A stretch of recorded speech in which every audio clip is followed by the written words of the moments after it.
I'm secretly recording. We've secretly recorded. Get the behind the scenes conversation. Alright, we should be live. Let me check From the in. industrial wastelands of Michigan to the fruited plains of Iowa, this is the American Why Dream. relate to his sheer perversity?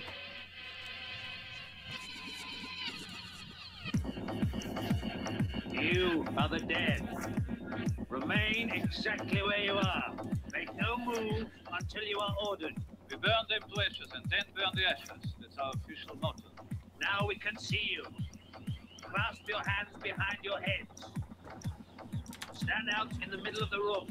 Stand back to back. Who can explain the fascination of fire? What draws us to it, whether we're young or old? Here comes a candle to light you to bed. Here comes a chopper to chop up your head. And welcome to the American Greek Factory podcast. This is Nathan. This is Colin. Andrew? We're all here. We're all here and we're raring to go.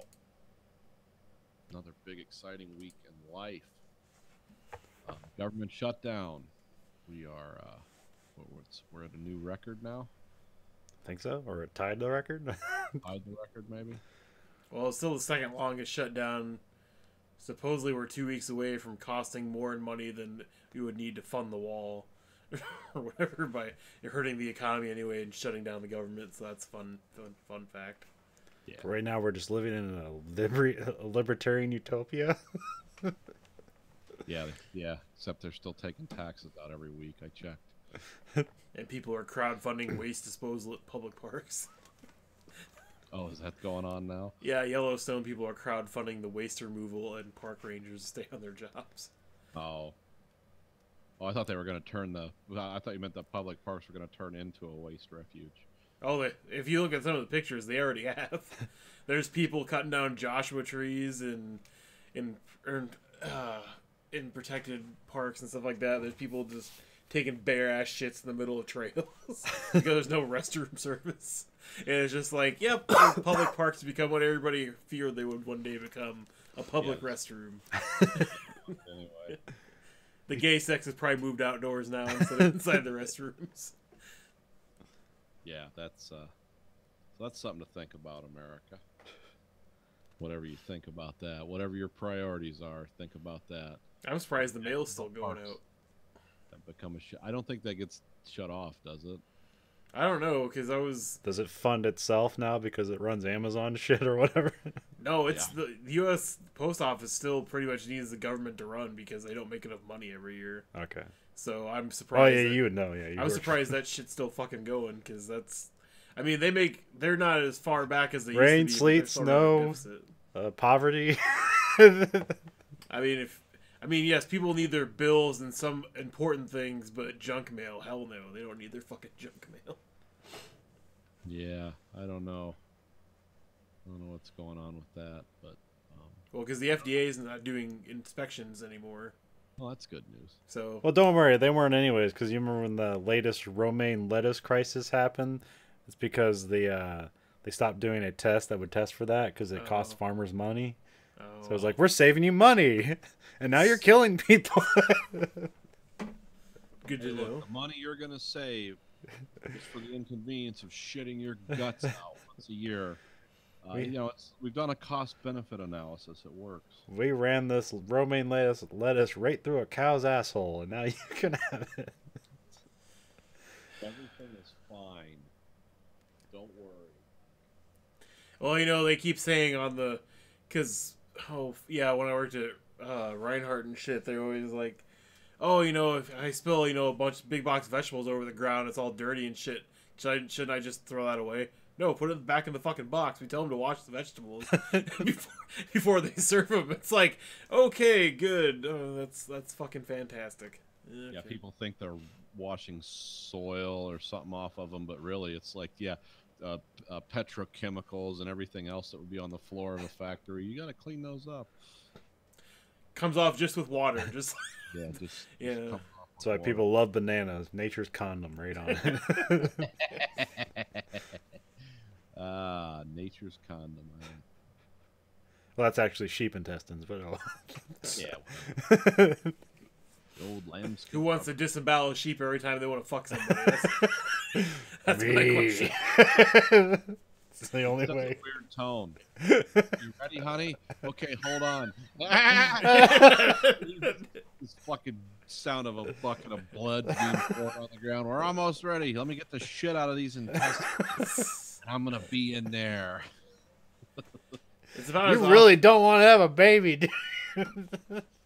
Yeah, it's like you're doing an augury every time you have sex. It's like I'm gonna tell the fortune with the pattern of the intestines. I mean, technically, that's a great way for a guy to kill the woman and not using protection. Do you really want me to kill this sheep for us to have sex?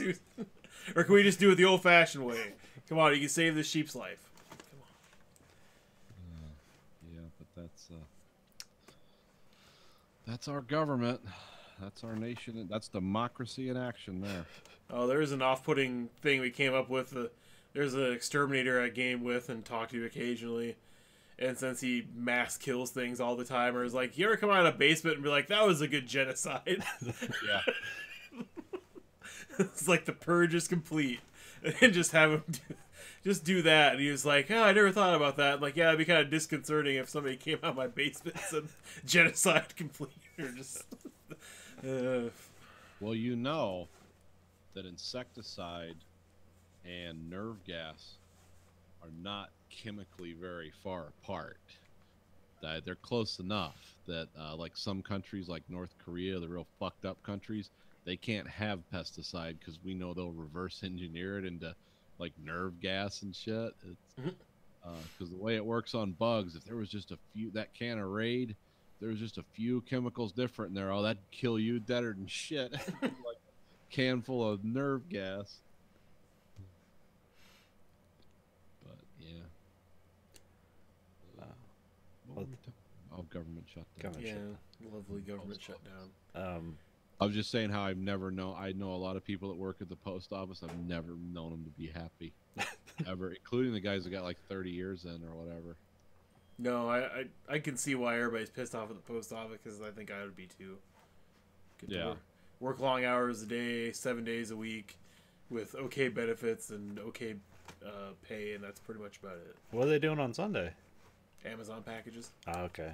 Well, I guess technically that's all the temp employees, the people that don't have full-time contracts yet. Okay. So technically, but a postmaster still has to be there, so somebody for that's contracted has to be there, so I don't know. Because all the mail has to go out. You can never not deliver mail. Like that one woman in, I think it was Washington, like she delivered all the good mail, but then she just put all like the ad shit in a dumpster on her route every day. It took them like almost a year to find her, but then they put her in jail. I'm like, I wouldn't put her in jail. She was helping people. Metal.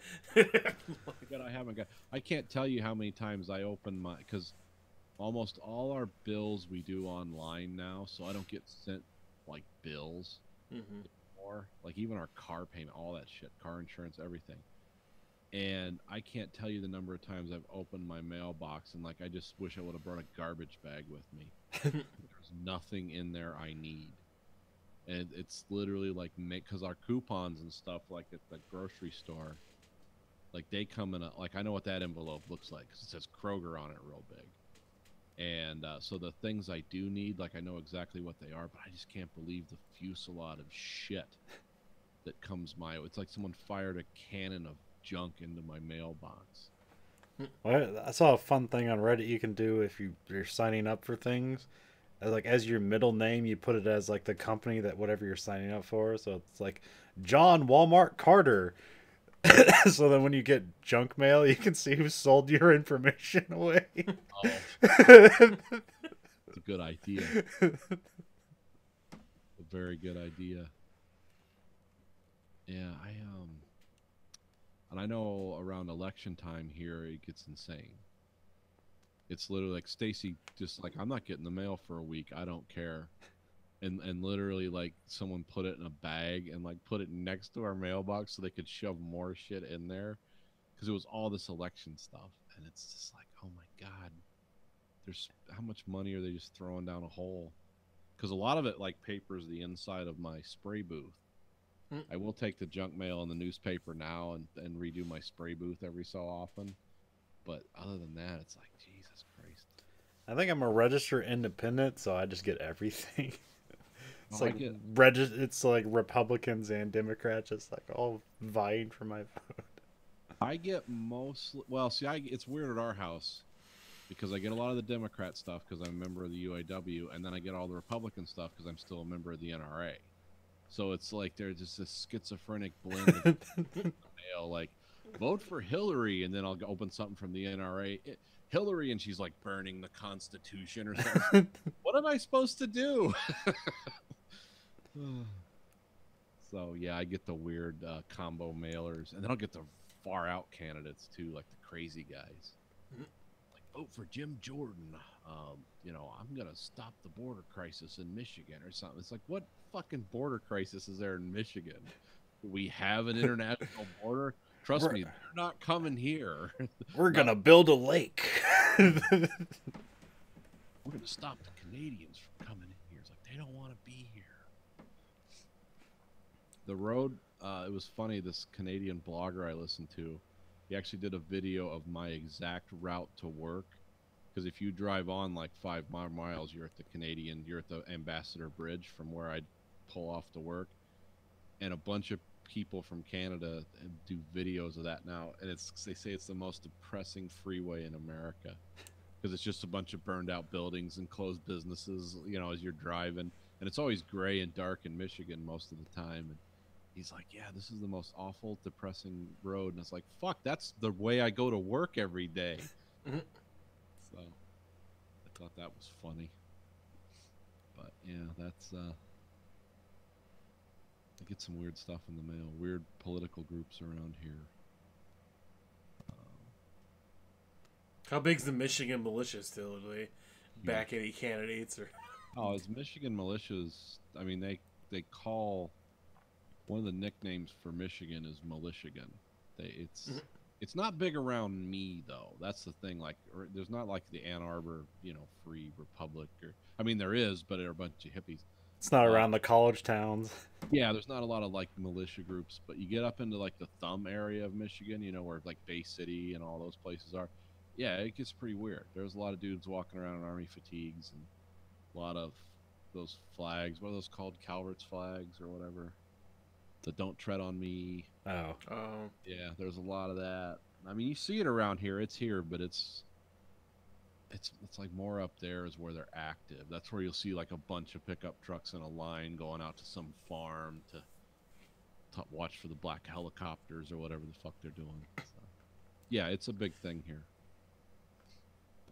And it has been since the 80s. It's not as neo-Nazi as it used to be. They've kind of cleaned that up because the guys like Timothy McVeigh, but I mean, it's resting under the surface. You know, it's waiting to come out. They just don't advertise it as that anymore. No more. Let me go to their website. Well, the one group does have a website. I haven't looked on their website in years. I'll tell a little story real quick. At work, we have they're called friosks. They're like kiosks that give out free little samples. Oh, yeah, yeah. And so it talks the whole time to try to attract people to it. And I thought because I was like half paying attention to it, I thought it said, "Would you like a free sample of darkness?" I was like, Cool. yes, I would. But it was just it was handing out tuna samples for Starkist tuna. So. Oh,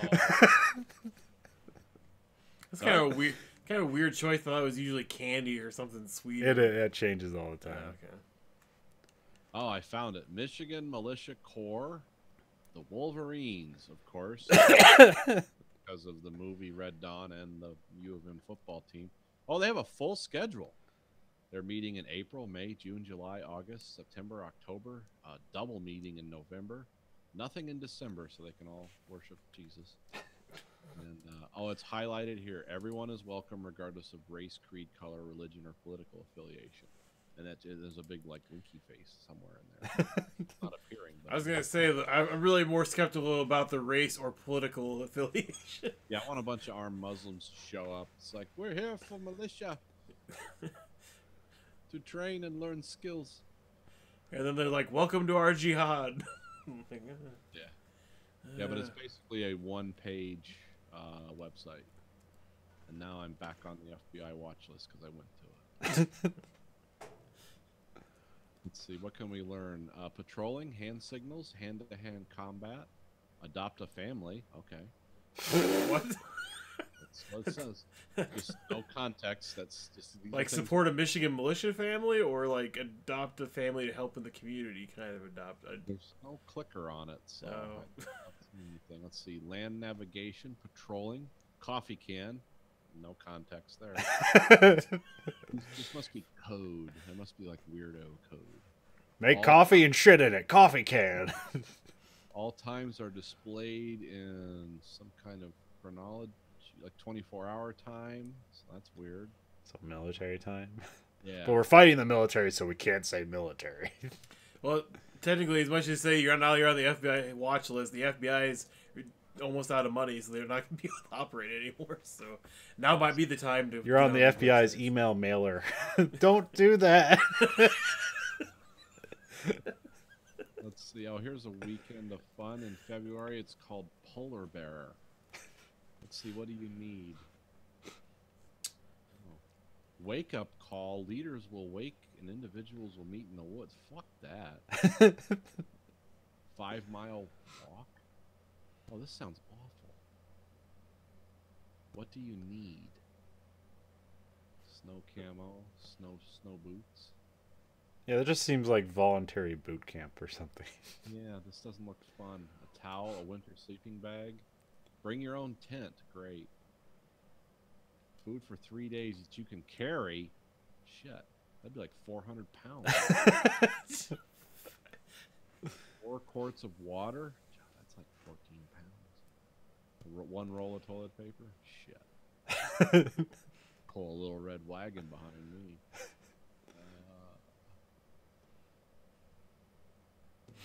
Pistols, extra magazine for your rifle, chemical hand warmers, gas mask. This sounds awesome.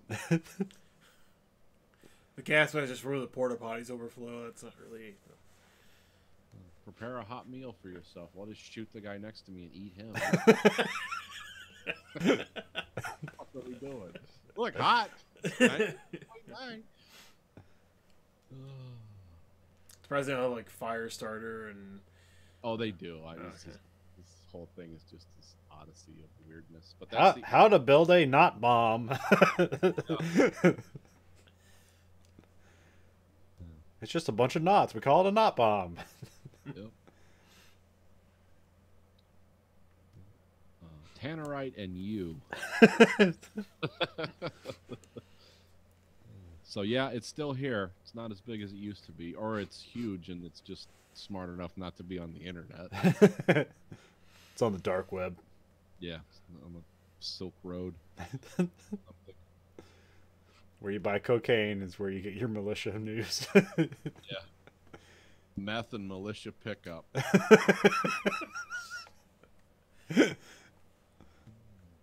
I have a roundup list for the year.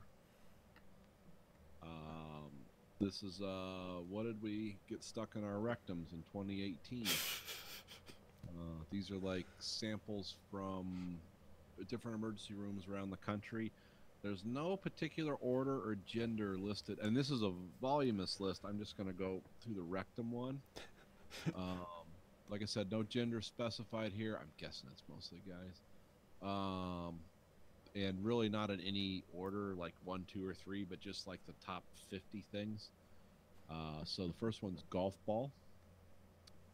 Got stuck in people's rectums a lot. That's a high winner. A Christmas ball, which I'm guessing is like a those glass decorations. Yeah. Must be a really rigid one. I don't know who's putting that in their ass, like the plastic ones, maybe. Peanut butter jar. Or it collapsed, and that's why it's got Jesus stuck fucking in there. Christ, seriously? Fucking peanut butter jar? Peanut butter jar. That's almost a video worth watching. Curtain rod. Toothbrush holder. Of course, what goes better? So the other ones just weren't as brave enough to go with the whole holder. They couldn't fit the holder in with it. Hey, you got to work up. You got to eat the bear one bite. Mouthwash bottle. All right. Shot glass. That sounds like a great idea. Screwdriver. Okay. Toy missile. Of course. Plastic vibrating dildo. Could not be turned off.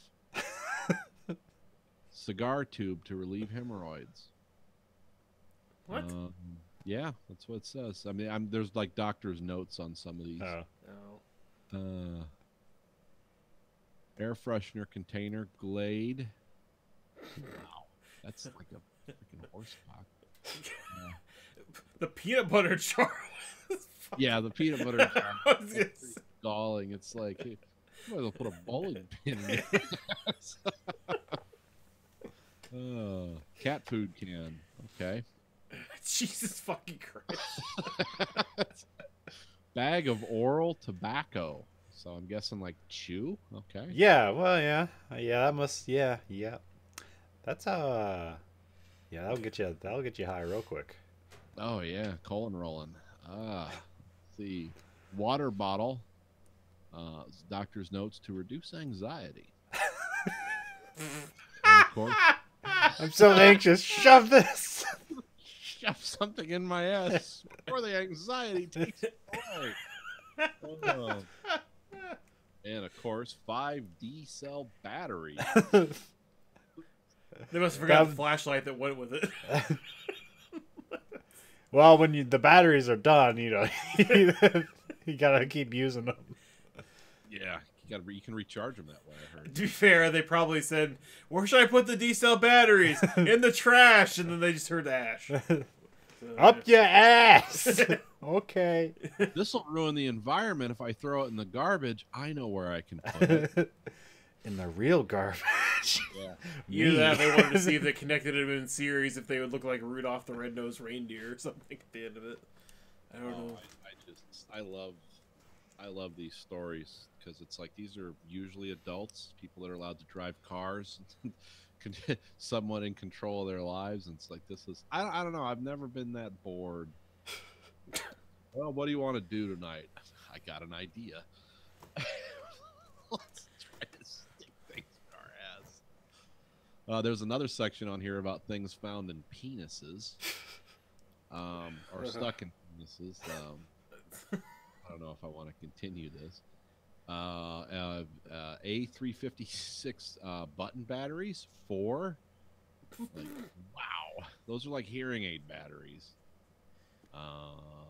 Paper clip that actually pierced through the side, inserted into urethra, and came out the side. Aspirin, 1.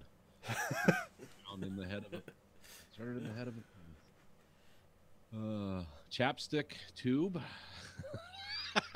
Oh, God damn it. Fuck. Oh, this is just. That's great. like the peanut butter jar for the ass. Yeah, that's marshmallows. The jumbo or the tiny ones? Yeah, jumbo, I think. I don't know. That got stuck? They can't just wait? That wasn't going to flush itself out?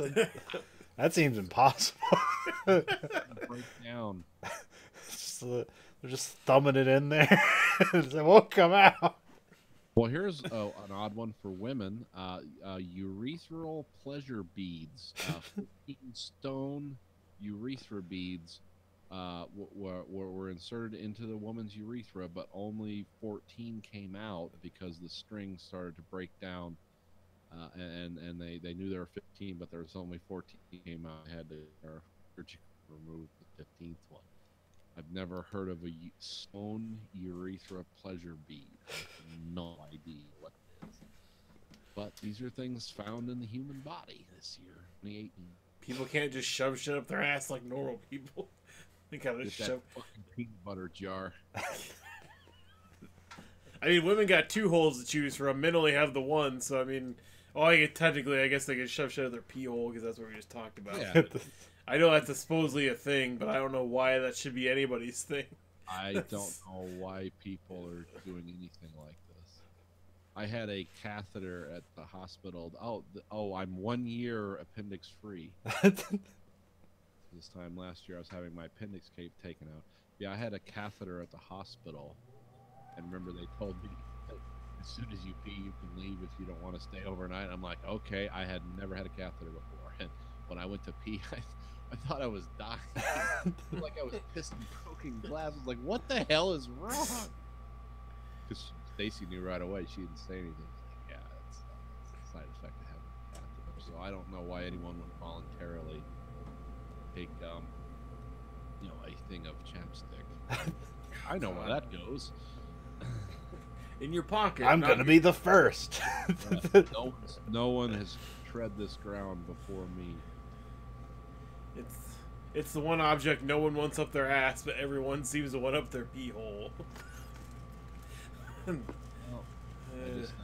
came up somewhere on my Facebook. That's one way to try to impress a girl on Tinder, but yeah. Watch this. This is hardcore. As soon as I get back into action again, go at it. This is all yours. Blown out, weird, flaccid penis. He takes a leak. It only takes like 3 seconds. It's like comes out like a fire hose because it's just strapped out his nose somehow. Oh, gotta pee. Okay, I'm done. It's like sounds like someone poured a bucket of water on the floor.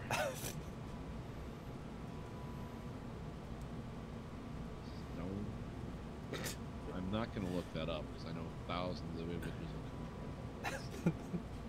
We heard you like this. We suggest this. Yeah, you talked about this in front of your phone, so now on Amazon, out here comes some stone beads. 5-pound anal bead held together with log chain. Like welded links between them. Oh. I mean, it wasn't until I listened to Doug Stanhope, I didn't know like a big rubber fist was a thing in a sex shop. So I heard that in one of his bits, like this was probably a decade or more ago, and I go to the internet. It's like, really? Is that it? And I typed it in. It's like, oh yeah, it's a thing, big rubber fist. Well, it's the same thing where dragon cocks are a thing now too. So yeah, I don't know. Not like a brand of dildos. Yeah. Yeah. Bad dragon. But it's like probably. They all like knobby and stuff. Well, yeah, they're all kind of like weird shape, but they also spit out a bunch of goo when you fuck them. But also like they're insanely huge as well. And it's just really fucking weird. Oh, these are supposed to look like dragon penis. Yeah, they're supposed to. Yeah. Bronze thing? Yeah. Oh, okay. Because I guess. Not Can exclusively. you blame Game of Thrones for that? Well, I mean, that's just... No, you blame furries for that. Oh, yeah, because here we have dog. This is gross. Unbelievable. What the fuck am I looking at? But just being a regular weirdo isn't enough. We got something. Well, they got syringes that you shoot. Just some creative, energetic people. And a corporation. I'm would make this pitch for a business loan. Well, sir, I've got a game changer here. Is this a Shark Tank thing? No, it's jizz through this tube. The whole screen's just blurry. Our audio only Shark Tank pitch. Funding. Oh, this is. Thanks for bringing that into my head, internet. This is the thing. I mean, I guess it should surprise me. Yeah, I was gonna say I don't know why you're surprised. It's beheading videos and dragon dicks. Well, what do you expect? I just never think. I always assume like that would be like a home brew thing. Like I knew there were people out there weird enough. It's like I'm gonna screw a goblin or whatever. But I thought like with the kind of resins and molds you can have at home that people would cast their own. What really surprises me with this is there's like a corporation built around, like there's a factory somewhere. Yeah. Someone making this stuff. Well, yeah, it's just like you can't advertise that stuff anywhere, so it just secretly makes billions of dollars, which is probably great for investors. Well, that was like that was something about like Amazon, like they have, you can find a bunch of sex toys on there, and because they send it right to your door and it doesn't, say anything, it's just an Amazon box, and nobody's the wiser. like Amazon now makes extra billions of dollars every year just selling sex toys. Catering to perversion. I'd want to be that guy though. It's like moving into the big house, your neighbors there. It's like, how'd you make your millions at dragging dicks? Cocks, trust me. Fucking helicopters flying in. That's the dragon dick. It's all about upward mobility. There's no end in sight to human perversion. Claw your way through this life, one way or another. I mean, that's the whole real doll industry. Those things are like 10 grand or some shit. People are buying them. Yeah, still love one of my favorite stories from out east was somebody robbed the house. They had one of those in the house, and they went out and they hung it in a tree like with a noose somewhere miles away, but you could see it from the freeway. State wrecked his car. He's calling it on the radio. There's someone hung in a tree. You know, they're out there. Like, we gotta cut her down. Fucking real doll that somebody stole. Save her. Yeah, I knew those rubber dolls were expensive. Now they're not mobile yet, right? Well, I fucking hope not. That's the homebrew stuff. When they move and their eyes move. I'm Samantha, and I'm here to. And their eyes. Shit. I will love you forever. Like, someone teach this thing how to cook. I don't want to fuck it, but I will violate your backgammon. yeah. Peanut butter jar, you say?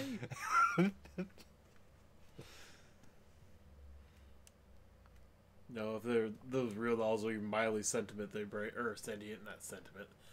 Sentient, they probably be on the corner being hookers half the day while their owners were at work. Yeah. Since everybody seems My to be okay Uber hooker. Since everybody seems to be okay with buying used ones of those. What? Yeah, there's a used market for those. Yeah. If you want to get one cheaper, You don't have enough money to spend 10 grand on it. You got enough money to spend 2 grand on a used one. Or I don't even know what the used market on those are. So I don't... Let's get on Craigslist real quick. Looking for used. Preferred used real doll. Yeah. Your fantasy is my fantasy. Your discarded fantasy is my pleasure. So I don't even care if one of the eyes is missing. Fuck that too. Oh my god. Burn after reading 2. What happened to just fucking a hole in the ground? Yeah. Well, people are doing that. What's going on? Nothing is safe anymore. Well, I mean, when I heard people had sex fantasies about people stepping on them and eating them, it's like, oh boy, this is. And then there's like fan fiction built around it, and you can go down some rabbit holes. That's why podcasts are such awful things, because like, oh, did you hear about this guy? And then you go like back check it. It's like, shit, this is true. And what's this? And this is the fan fiction.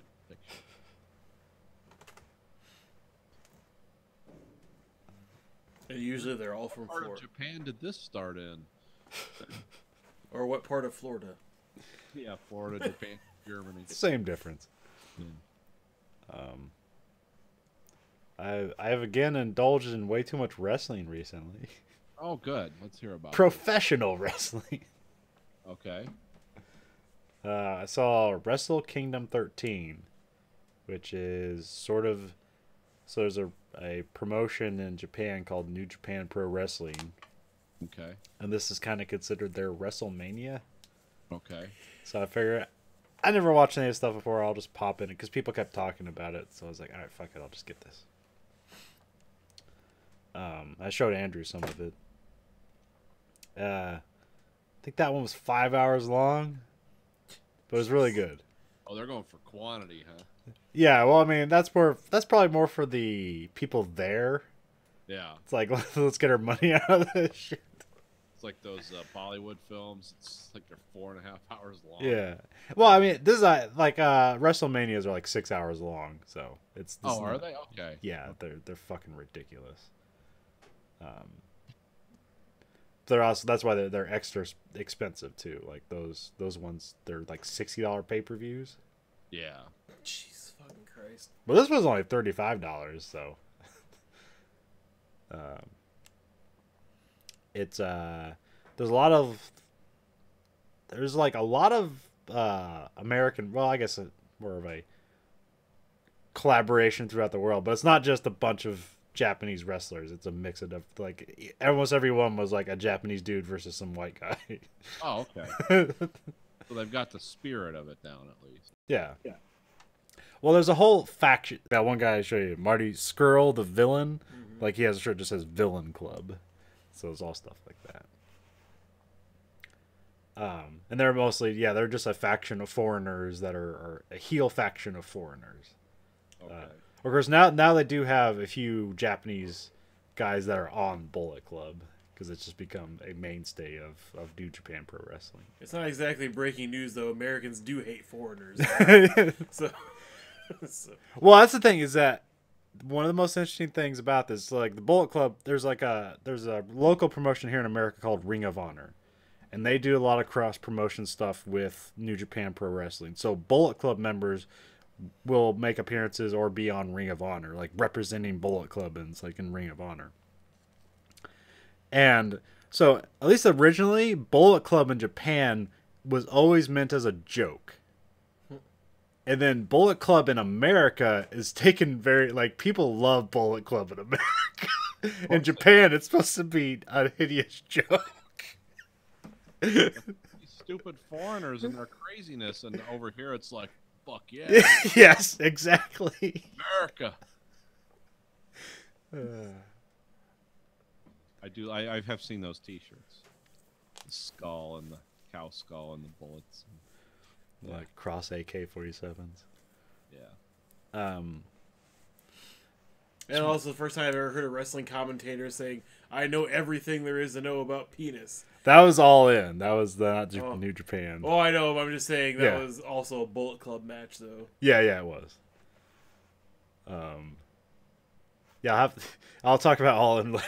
I showed him the weirdest match from All In. So yeah, it was very good. I knew like half the wrestlers, and they're all but from other things. I didn't know almost any of the Japanese guy, but I know them now, at least some of them. There's a dude named Tanahashi, and there's a guy named Okada. Is that, or maybe that's the same guy? I can't remember. But it's really interesting how they paced things out because every match was kind of different. Because there's one match where it's like mostly all about submission holds and stuff like that. So I was showing you some of that. It's just a different type of match. Because like they can you gotta save the exciting stuff where people are jumping off shit and throwing people through tables later on. So it was really interesting to see like kind of different kinds of matches and paced throughout. That was pretty interesting. The crowds are a lot more polite. Yeah, you're telling me that. It's kind of quiet. Yeah. Of course, they're a bit rowdier here, but there's like most people. Like, a lot of times at a wrestling show, people don't like it here. At least in America, people don't clap. And here, yeah. So there's a lot of like clapping and appreciate. There's like parts where like when somebody did something honorable, and like the crowd will like take a moment to clap to like, oh, the person did the honorable thing. There's a part where a guy like brought out a table and he didn't like throw the guy on the table. He like decided against that, so it was honorable that he didn't do the evil thing, and everybody clapped for him. Oh, okay. So in America, like people are just pretty much yelling the whole time, and then like when you clap is usually at an end of a match. Like if it was a good match, you'll clap because there's that tag team match that we watched at NXT. Yeah. It was the War Raiders and the no, well that was another tag match, but this is the one with Undisputed Era, and then there was the other one was Danny Burch and Oni Lorca. They don't really have a tag team name. They're just like it was like a really good match, and it was like at the end of the show, even though like the Danny Burch and Oni Lorca lost, like everybody like clapped for him. It was like that was a really good job. We hope good things happen for you. We don't want this loss to affect your career or whatever. Yeah, we were entertained. Yeah. Also, in Japan, like wins and losses matter. So like every time somebody comes to the ring, like their win ratio is mentioned, like whoever they're facing and stuff. Oh, it's not like American wrestling, like whoever challenges the guy with the belt wins the belt. Yeah, yeah. Okay, so they don't do that. They actually have. Yeah, yeah. Okay. Well, see, the other thing I hear about New Japan Pro Wrestling, so there's this one, and the other one I hear about, which sounds like a porno, is called G1 Climax. Okay. That's the name of the event. It's a tournament. It's a tournament event, and so it like takes place over like a weekend. Like it's like 3 days of wrestling. Okay. And it's like it's a tournament set up, and a lot of like how people win the various tournaments, that determines basically the matchups in Wrestle Kingdom. Okay. So I'll have to check out whenever that. Yeah, I'll be out. I think that in December or something like that, late in the year. But so I got this, and then the Royal Rumble is WWE's next big one coming out. When's that coming out? I think that's next week. Oh, okay. Then the other one I watched was All In Wrestling. This was an independent wrestling event put together by Cody Rhodes and the Young Bucks. Okay. Rhodes. Why does that name sound familiar? It might not be. He's the son of Randy Rhodes, who is the American Dream. The American Dream, Randy Rhodes. Yeah, okay. That's why that name sounds familiar. And he has two sons in wrestling, Dusty Rhodes, who is known as Gold Dust. Okay. And then Cody Rhodes. That's a badass name. So at they made him take on this character. He became Stardust, and him and his brother were a tag team, the Dust Brothers. Okay. And he didn't like doing that character, and he pleaded as much as he could. Because he actually told him I'll be Stardust on Raw, and then on SmackDown I'll be Cody Rhodes. Can I do that? And they're like, no. So basically, they didn't let him have any creative input whatsoever, and he tried his hardest, and then eventually they let him go. Yeah. And so then he started working through the indie promotions, and then New Japan, and he kind of became a big thing. And then him and the Young Bucks put together this independent wrestling event, and they sold out 11,000 tickets in 30 minutes. Wow. Okay. Which is kind of unheard of for an independent wrestling event. That's a lot for anything, but yeah. Yeah. And one of the legal snafus with that is that Cody Rhodes can't use his real name, so he's just known as Cody. He can't use his last name. I love those. And it's because his dad was Randy Rhodes, the American Dream. He's Cody, the American Nightmare. Although his wife's name is Brandy, she goes around as Brandy Rhodes. So no one bought up her name yet. No. And then the Young Bucks are just then they were in WWE. They're world travelers. They're probably the most exciting kind of tag team in the world. Okay. They do a lot of they're if you want to show somebody who's not a real wrestling fan, you show them a Young Bucks thing, because there's a lot of high flying, complicated, flippy shit that people that can look at it oh, that was cool. And they also do a lot of comedy. Because a lot of people that don't like wrestling is well, this is stupid, and then they'll just kind of point that out in the match, this is stupid. So they're entertaining for the detractors and the fans. Yes, exactly. Okay, that's a good niche. That's double your customer base. Get more eyes on. And so this year, they created a new wrestling league called All Elite Wrestling. Okay. Who's this a combination of? This is Cody Rhodes and the Young Bucks. There's a guy named Hangman Page. They're signed on right now. Brandy Rhodes is signed on, and then and then a bunch of other people you don't know. It's a lot of indie people. Right. The owner of the Jacksonville Jaguars, I think his name's Tony Khan. Okay. Some Saudi oil guy or something. Why not? So he's the money behind this. They're gonna have another show this year in Las Vegas called Double or Nothing. And then they're going to have another show in Jacksonville because I think their home base is going to be in Jacksonville because, you know, that's where the guy's team's at. So, and which the proceeds will benefit victims of shootings. Okay. Okay. Just kind of a weird point about that. Yeah, weird pro wrestling considering your audience and you're in Jacksonville. It's like, oh, okay.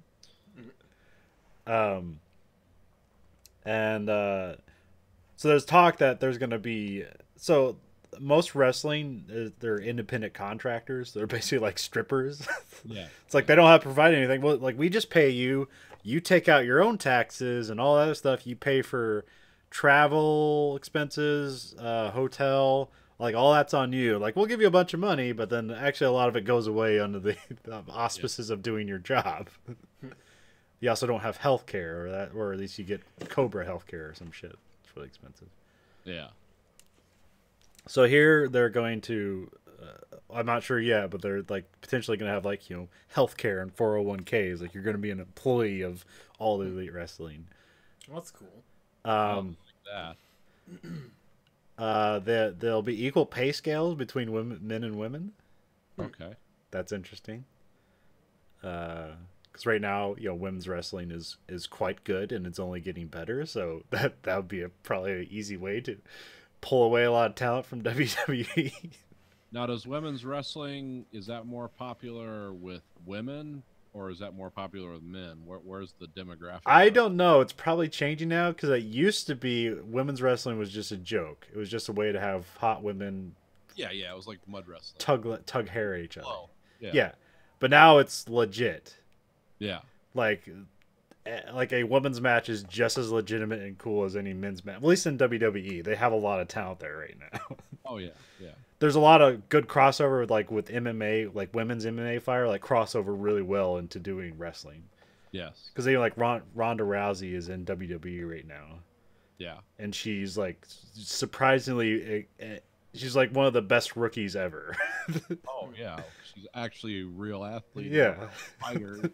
She's doing great. I'm sure she is. I mean, she's not great at character work, but like in the ring, she looks really good at looking like she can fucking kill people. She can, so it works out.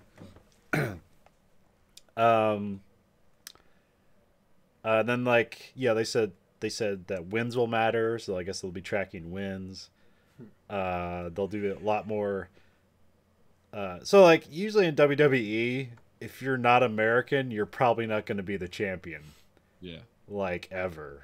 You'll be the bad guy all the time. Especially if you don't speak English either fluently. The Iron Sheik or the man. Yeah. So they made a promise that basically doesn't matter like what race, color, or creed you are. Like he will be, you just if you're good, you'll be a champion or whatever. Right. Yeah, but considering it's scripted outcomes, I don't know how a win-loss record really matters.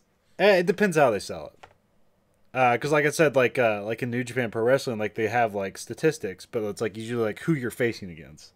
So like why you can like you've never beat this guy ever, you can also be the guy who like that guy's never beat that guy. So you can there's always somebody they call them jobbers, the people you bring in and the other guy just beats the shit out of them. So or right now one of the most exciting hangers on stories in WWE right now, there's a guy named Kurt Hawkins.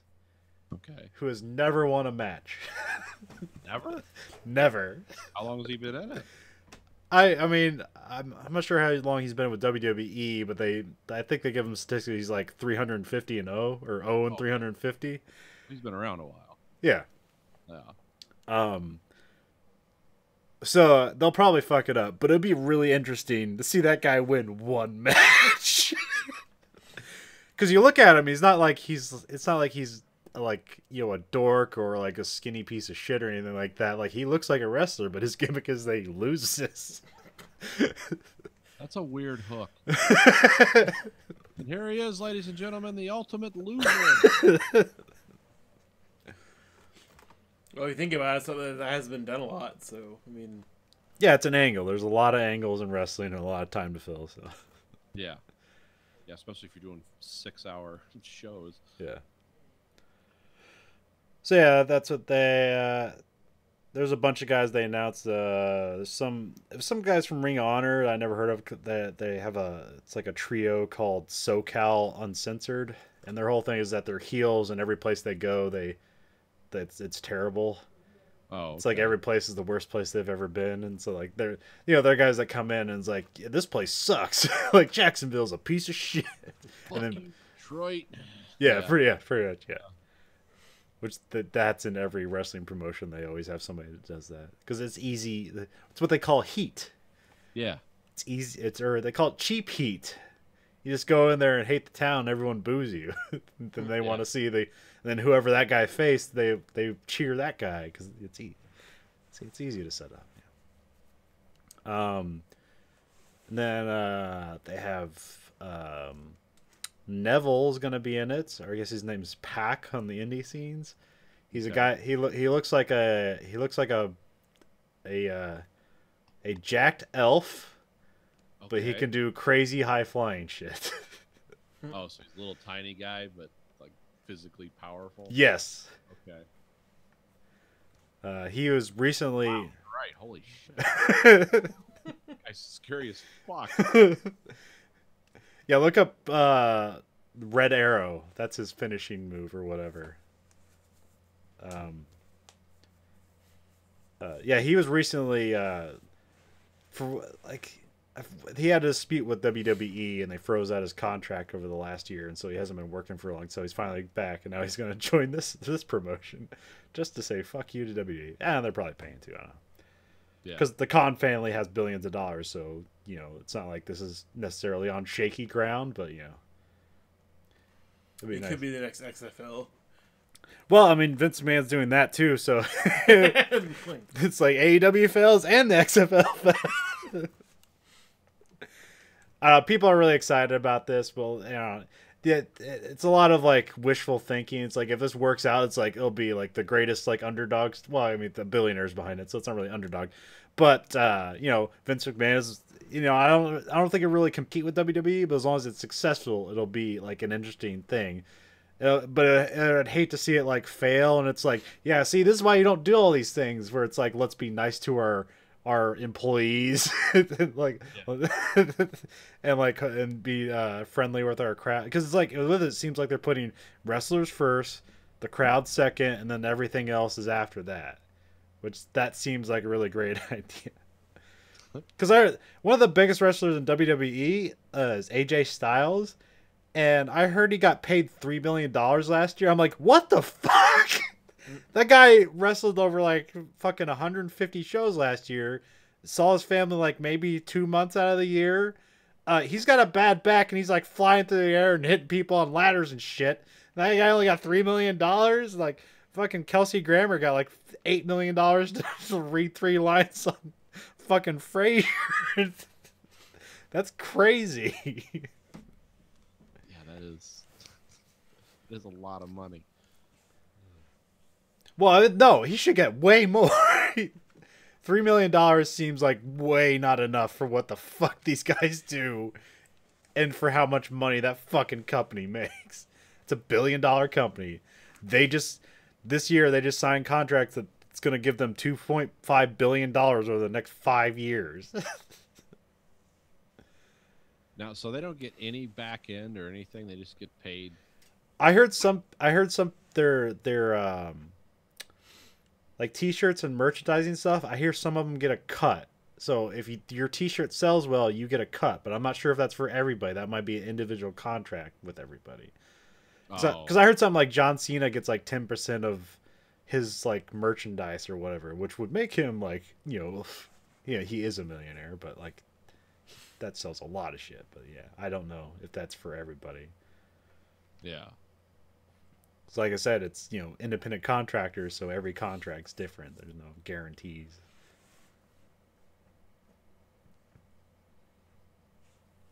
That's interesting.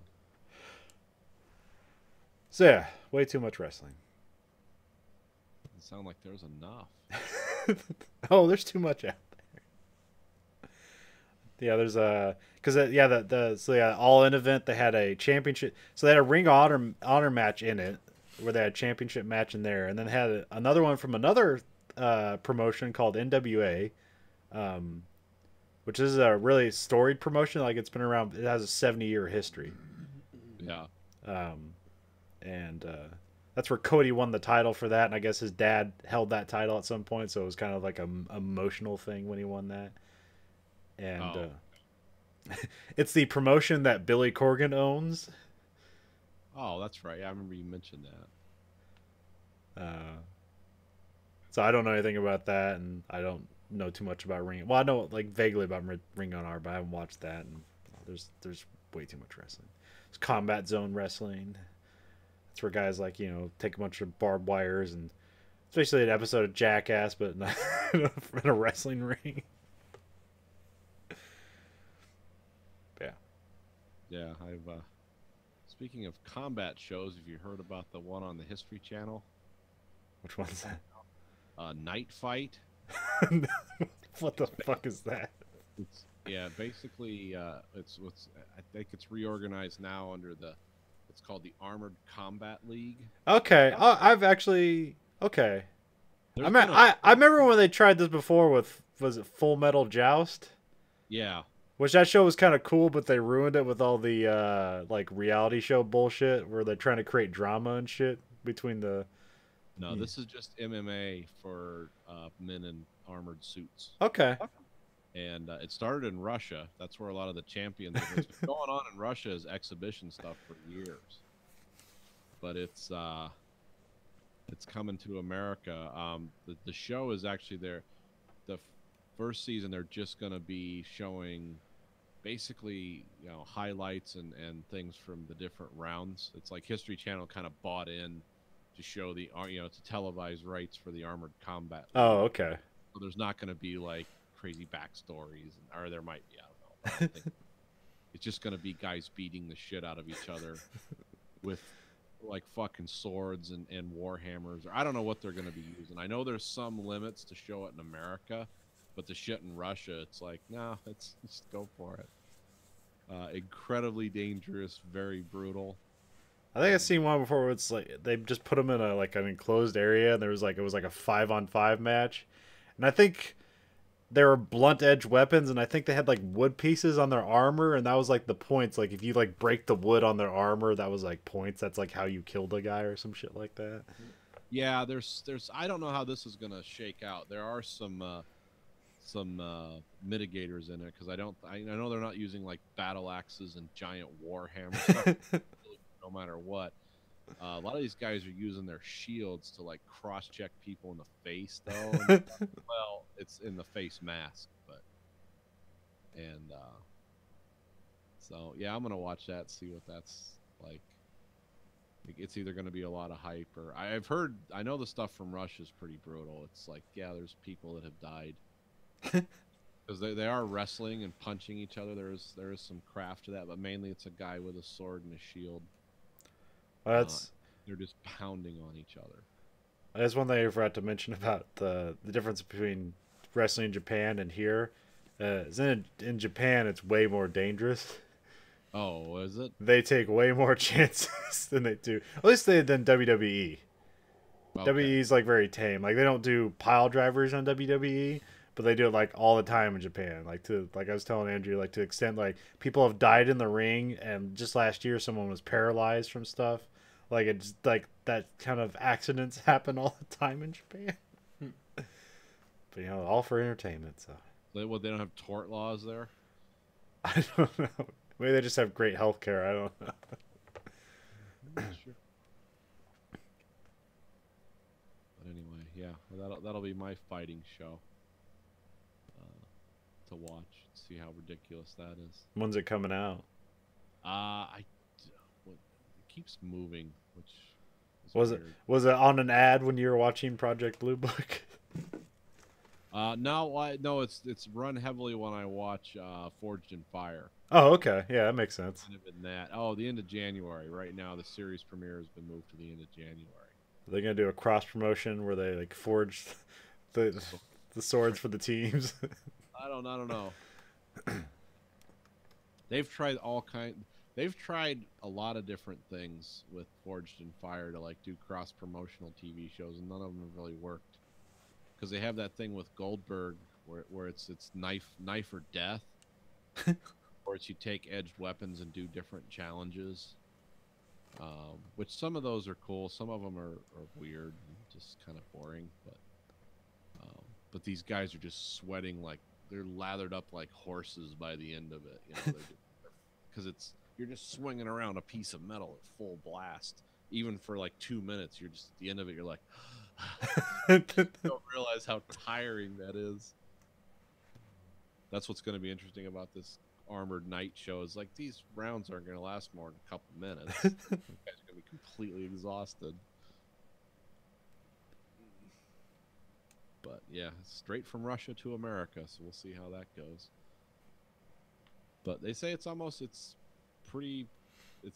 like a lot of people harken it back to the early days of MMA. Like if this really takes off, you know, this stuff's pretty hardcore right now. It'll get more tame as soon as people start getting killed. So I don't think they're actually trying to stab the weapons through the armor. It's mostly bludgeon attacks. I think about a lot of the injuries are just from blunt force trauma. Yeah, no one's really like trying to crack him open like a crab and stick the spear. People that would want to see that. Not really like, hey, let's watch this guy get killed. That's gonna cost way more. You're gonna have your own promotion for that. Yeah, you're gonna have to find convicts in a friendly nation that you can work with to export them. That'll be done on a boat. Yeah. Come on, the combat sports cruise. It's lots of cameras with wire mesh built around them. But oh yeah, speaking of which, I watched Project Blue Book, the first episode this week on the History Channel. Do you recommend we all watch it as well? It seems to be finding its feet. It's not bad. It reminds me of the X-Files. It's like early X-Files. Okay. Kind of the, like, oh, this is something weird that happened, and this is aliens, and then they go up and they reproduce, and it's like, oh, it was a weather balloon. Holy shit, because those things look really weird when the lights from the planes hit them. They look like they're blue and glowing, but yeah, this was a weather balloon.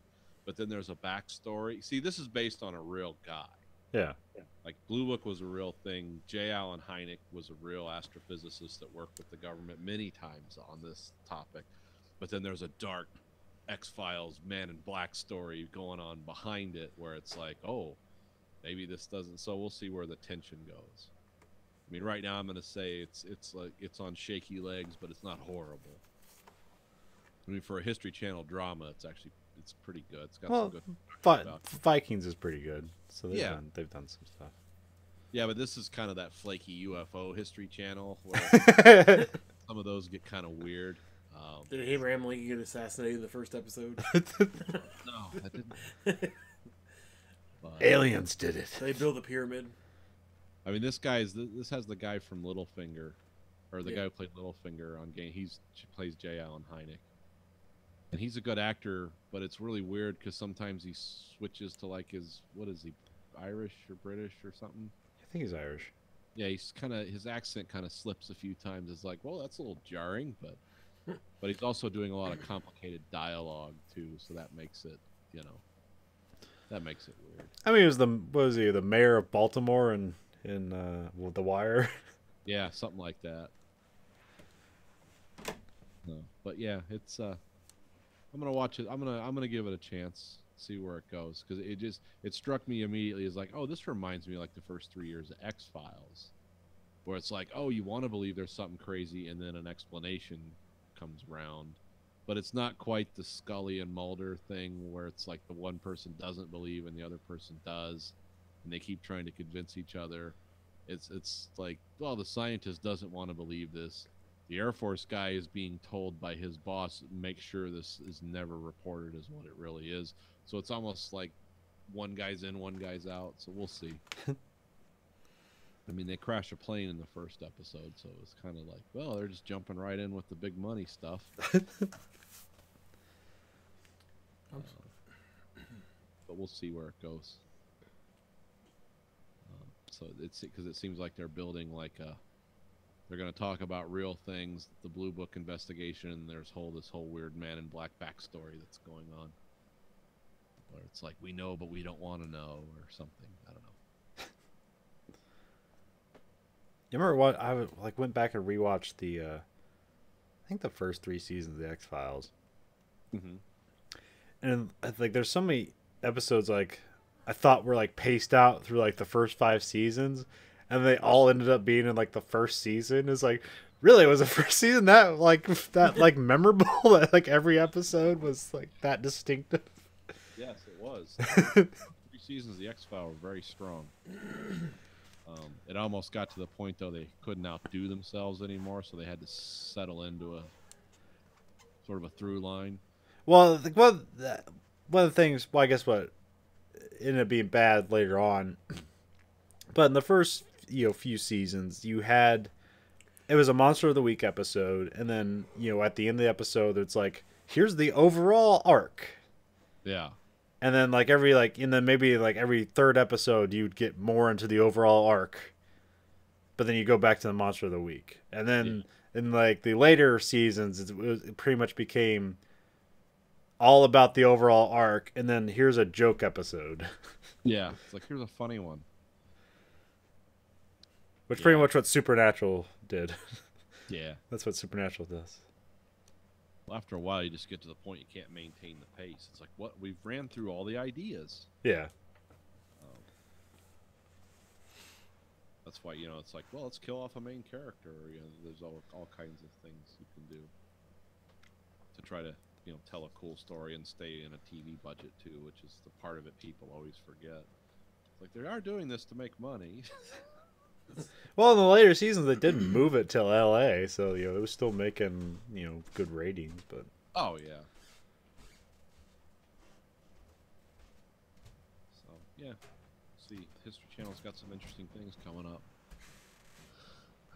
I always like the commercials I see though while I'm watching the History Channel. It's like those guys on Oak Island still digging that hole in the ground. It's like we're 5 seasons in yet? Like this year, that's like we might have found a gold coin.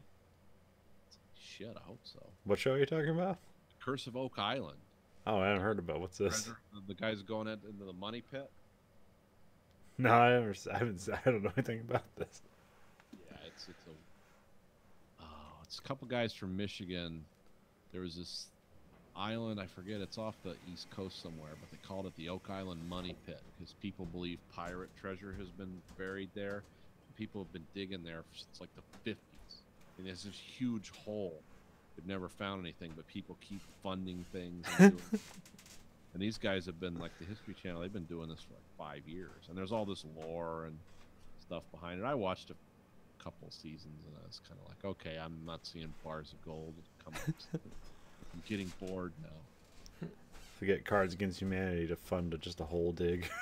Yeah, essentially it was like a giant ongoing holiday hole. Never stops. Got helicopters, special mining equipment. So you still haven't found that? It's just like the Sasquatch shows. It's like they get money. It's like, we're going to find Sasquatch. We got helicopters and shit now. And they go up and they don't find Sasquatch. And what's the problem? We used the wrong kind of helicopter. That's the problem. And it's like every ghost show. Wasn't like a Sasquatch show that got canceled like this year, last year, where it was like it was in its 5th or 6th season and they still never found Sasquatch. Yeah. Like every consecutive season is an ultimate failure. Yeah, if there was one where they actually found Sasquatch, it'd be the most watched TV show in America. Finally. But yeah, it's kind of funny. It's like, 6 seasons of at least 12 episodes of not finding Sasquatch. Like, how do you tease and get interest every week for the same fucking thing? Oh, this is like over 60 years of paranoid bullshit they can mine. Yeah, there's a rich vein of material they can. Well, I know it was just AFK stuff and never lost its potency. Even though they've pretty much like almost conclusively proven it's like, hey, all that shit you guys think you knew the last 20 years, that's all bullshit. It's like, yeah, a man can shoot with a high-powered rifle. He can shoot a moving target 100 yards away. It's conceivable. But it's just the stuff they've been showing you makes it look like Dealey Plaza's like a mile wide. And this guy shot a sparrow in the eye from 1,000 yards. It's like, no, that's not the kind of shooting that was going on. I remember the thing about the magic bullet or whatever is because the way they set up the dummies, that they were in a stationary position.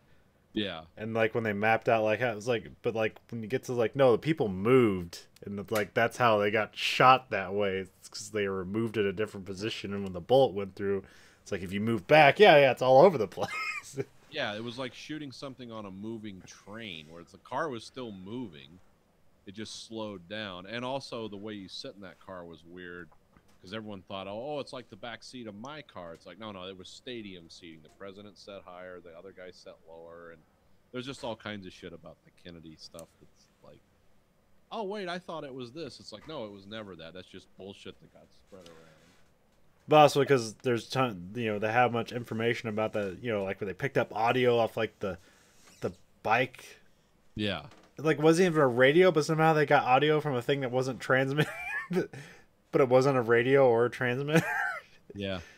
It's like picking up radio signals with your fillings in your teeth. It's yeah. Like that likely. Yeah. And then just all the weird coincidences that happen around there. It was like, if you dig deep enough, every event will have this weird coincidence. Yeah, I mean, it's, what do they call that? Is that called the cluster factor? No. There's a name for that, but it's like things that have no meaning suddenly take on huge significance in light of this other thing that happened. Yeah. It's like one thing you've never seen before, and then all of a sudden that's all you see. Yeah. Yep. When you have a hammer, all you're looking for is nails. Because I think like I haven't heard any good 9/11 stuff in a long time. I remember that was all the rage for years. It's like, yeah, nobody really says anything about it anymore. I'm sure they do. They probably just covered all the bases. They don't have a new thing anymore. Well, now that Alex Jones lost his lawsuit to the Sandy Hook parents, who knows when the next big conspiracy news will come out? Well, the only thing that he lost is that now they get to like look into all his shit to see if they were suing him for money too. Well, he said they won this part of the case to basically be able to look into all his files and like look at his money transactions and basically see if he profited from lying to the public about this. Oh. But was he lying?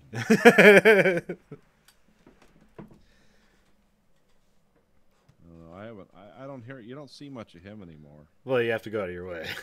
You have to go behind some weird paywall now. It's like, nope, this was only entertaining because it was free. I wouldn't pay for this bullshit. Get your bone meal powder. Yeah. I like the thing he did on, who was that British guy, John Oliver, about all the products Alex Jones sells. And he was taking this male potency powder. He's like, look before and after, and all he was redder afterwards.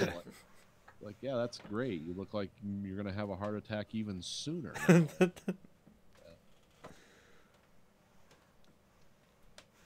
Alex Jones was so fun in like the early 2000s. It was legitimately interesting to listen to him, just because it was such a circus.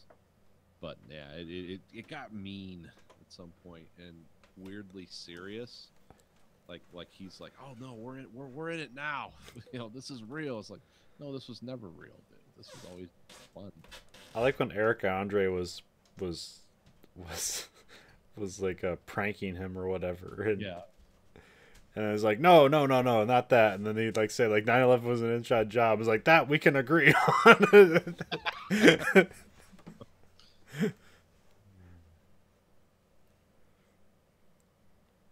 Yeah, that was. I think when things got real political with him, because the thing with Alex Jones, like when the Iraq War and stuff was going on, when Bush was president, like he hated the Republicans. He hated Bush. This was all a conspiracy. It was all an inside job.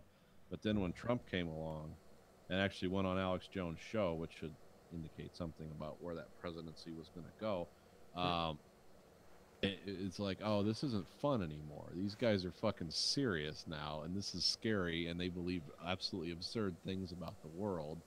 And now they've got a guy who's got his finger on the nuclear buttons that apparently believes what they do, or at least is saying that to get elected. And Yeah, I think that's when a lot of people went after Alex Jones because he was saying everything was bullshit and a conspiracy forever. But I think it's when he actually endorsed a political candidate that people are like, no, we must silence him. This isn't entertaining anymore. Because Art Bell is when that kind of stuff was entertaining. Yeah. After when it got mean, it's like I'm gonna go after parents whose children were slaughtered. It's like, what the fuck are you thinking? I believe in this. Okay.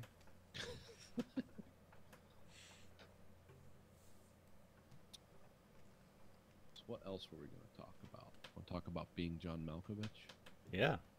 Yeah, we watched a movie this week, of course. The movie of 1999. The Where were you when you saw Being John Malkovich? Nowhere, because I've still never seen it. Oh, you didn't want to. I couldn't find it anywhere to watch, so.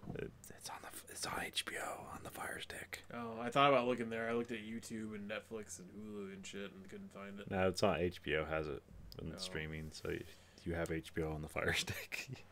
My wife said there's like an hour-long YouTube video about breaking down the whole movie. I'm like, that sounds about as long as the whole fucking movie. Yeah. She watched a 10-minute thing and gave me the gist of it, but other than that... Sorry, I've never been a big John Malkovich fan, and I've never really had interest in that movie, so... Well, I mean, the movie's not really even about John No, Malkovich. I know, I'm just not a... just like Billy Bob Thornton, those two guys that I can't... They're good actors, but I can't watch a film with them, and it's just... Yeah, this was this Spike Jonze' first big Yeah, movie? this is his first movie. Okay. At the same time, he was acting in Three Kings. Oh, okay. Yeah, this was I enjoyed this movie. I always did though. I remember I saw it not long after it came out. I'm not sure if I enjoyed the movie. I just appreciate it for its incredible weirdness. Well, that's what I enjoyed about it was it's almost started out. It almost like became Brazil for a little bit. Yeah. Like here's this guy trapped in this weird office, and there's all these strange things going on, and you know his boss is a complete nut, and he's a puppeteer, Yeah. which is and John Cusack is the guy, and that's a weird profession. Like you don't usually think about that. And then yeah, his boss, Dr. Was it Lester Corp? Lester, yeah. Yeah, so this is well, I guess we can summarize this as an out-of-work, unsuccessful puppeteer Who's good at filing. got very fast hands, can really file in a hurry, gets a job at a company called Lester Corp, where he basically it's a filing company or something. But yeah, I mean, you find out it's all just a weird. I mean, it's such a strange fucking story. Kind of has elements of.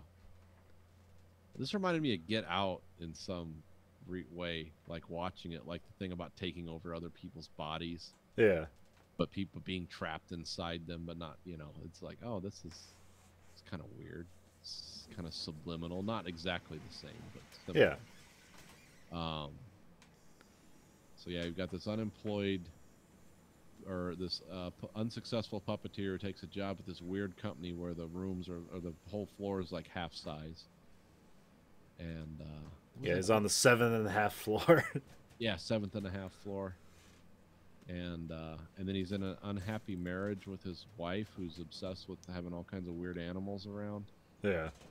And that was Cameron Diaz. Cameron Diaz looking like the chick from fucking God damn it. The Abyss. Oh, okay, yeah. And then he had his lady at work, Maxine. He fell in love with, was trying to have an affair with, and wasn't really working out. And then they find a portal. He finds a door that is a portal into the mind of John Malkovich, where you can be John Malkovich for 15 minutes at a time. Yeah, it's like purely observational at first. Yes. But like John Cusack at some point, because he's a puppeteer, and I guess that would help somehow. learns to take control of John Malkovich. Yes. And also inhabit him for longer periods of time. But before that, there's stuff where, I don't know what her name is. What's Cameron Diaz's character's name? Lottie? Yeah, Lottie. She, somebody at a point she announces that she's a transsexual after experiencing being John Malkovich. Yeah. And decide that she is also in love with Maxine.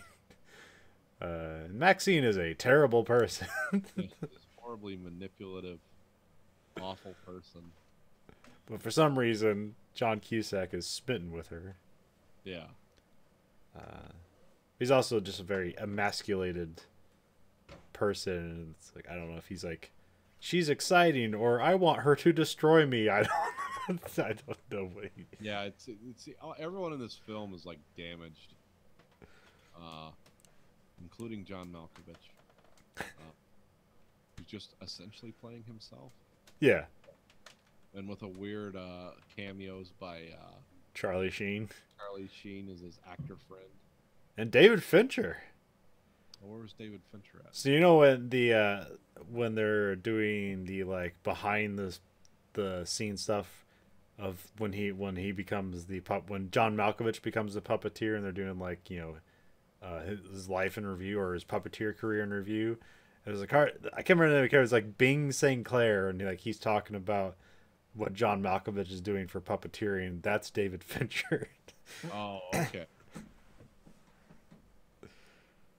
That makes sense. But yeah, this is I guess you'd say a quirky film. It's an alternative movie. Yeah. I mean, it was weird going in. It's like the title of the movie's being John Malkovich. And Charlie Kaufman wrote this, who all his movies are weird. Oh, is that like his thing? Yeah, did you ever see Adaptation? Yes. That's him. He wrote Adaptation. Oh, okay. And then what's the other one he did? I know there's that something Sinodoki, New York, the one with Seymour Hoffman. Oh, okay. Or what's his name? Yeah, was it just Seymour? Yeah, Seymour. Philip Seymour Hoffman. Yeah. Yeah. Yeah, that's when he's like in a play, but then it starts to become the real thing. Yeah. And like New York starts to look like a stage play or something. Yeah. Yeah, I know. I think I watched it once. Yeah, something Sinodoki, New York, or whatever. Yeah. Yeah, Charlie Kaufman. That's like all he does. He writes really weird scripts. Well, good. So he's definitely stayed true to form here. And I read a bunch of things where it's like everyone like really liked the script, and it was like, there's no way this is getting produced, especially if you're dead set on having it be about John Malkovich. It's like, no, it has to be John Malkovich, because they're like, hey, we can set this up as being Tom Cruise. Yeah. It's like, no, it has to be John Malkovich. It was funny that they got John Malkovich. I didn't read anything about the backstory or anything about this. My observations from the movie is it was like, they actually got John Malkovich to do this. And because he doesn't necessarily appear in a heroic or good light, you know, he's kind of vulnerable in this guy in this weird situation.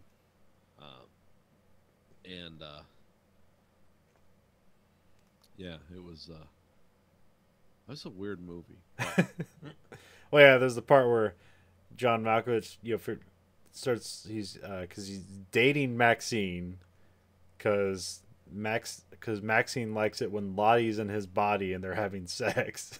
Yeah. Because she said she can feel Lottie behind his eyes or some shit like that. Right. And then... Yeah, because Lottie has some line in the movie where she's like, I'm going to talk to my doctor about sex reassignment surgery. And he's like, that's an allergist. Yeah. I'm also worried, like, is this movie, would it seem like to the, T in the LGBT community, was this movie like somewhat progressive for its time, or is it horrifying? I don't know. Well, it's such a weird premise. It's almost, the whole premise of the movie is so strange. It kind of almost got the anything goes license. Yeah. it's like, well, where are we gonna stop? But no, we're not. We're just gonna keep going.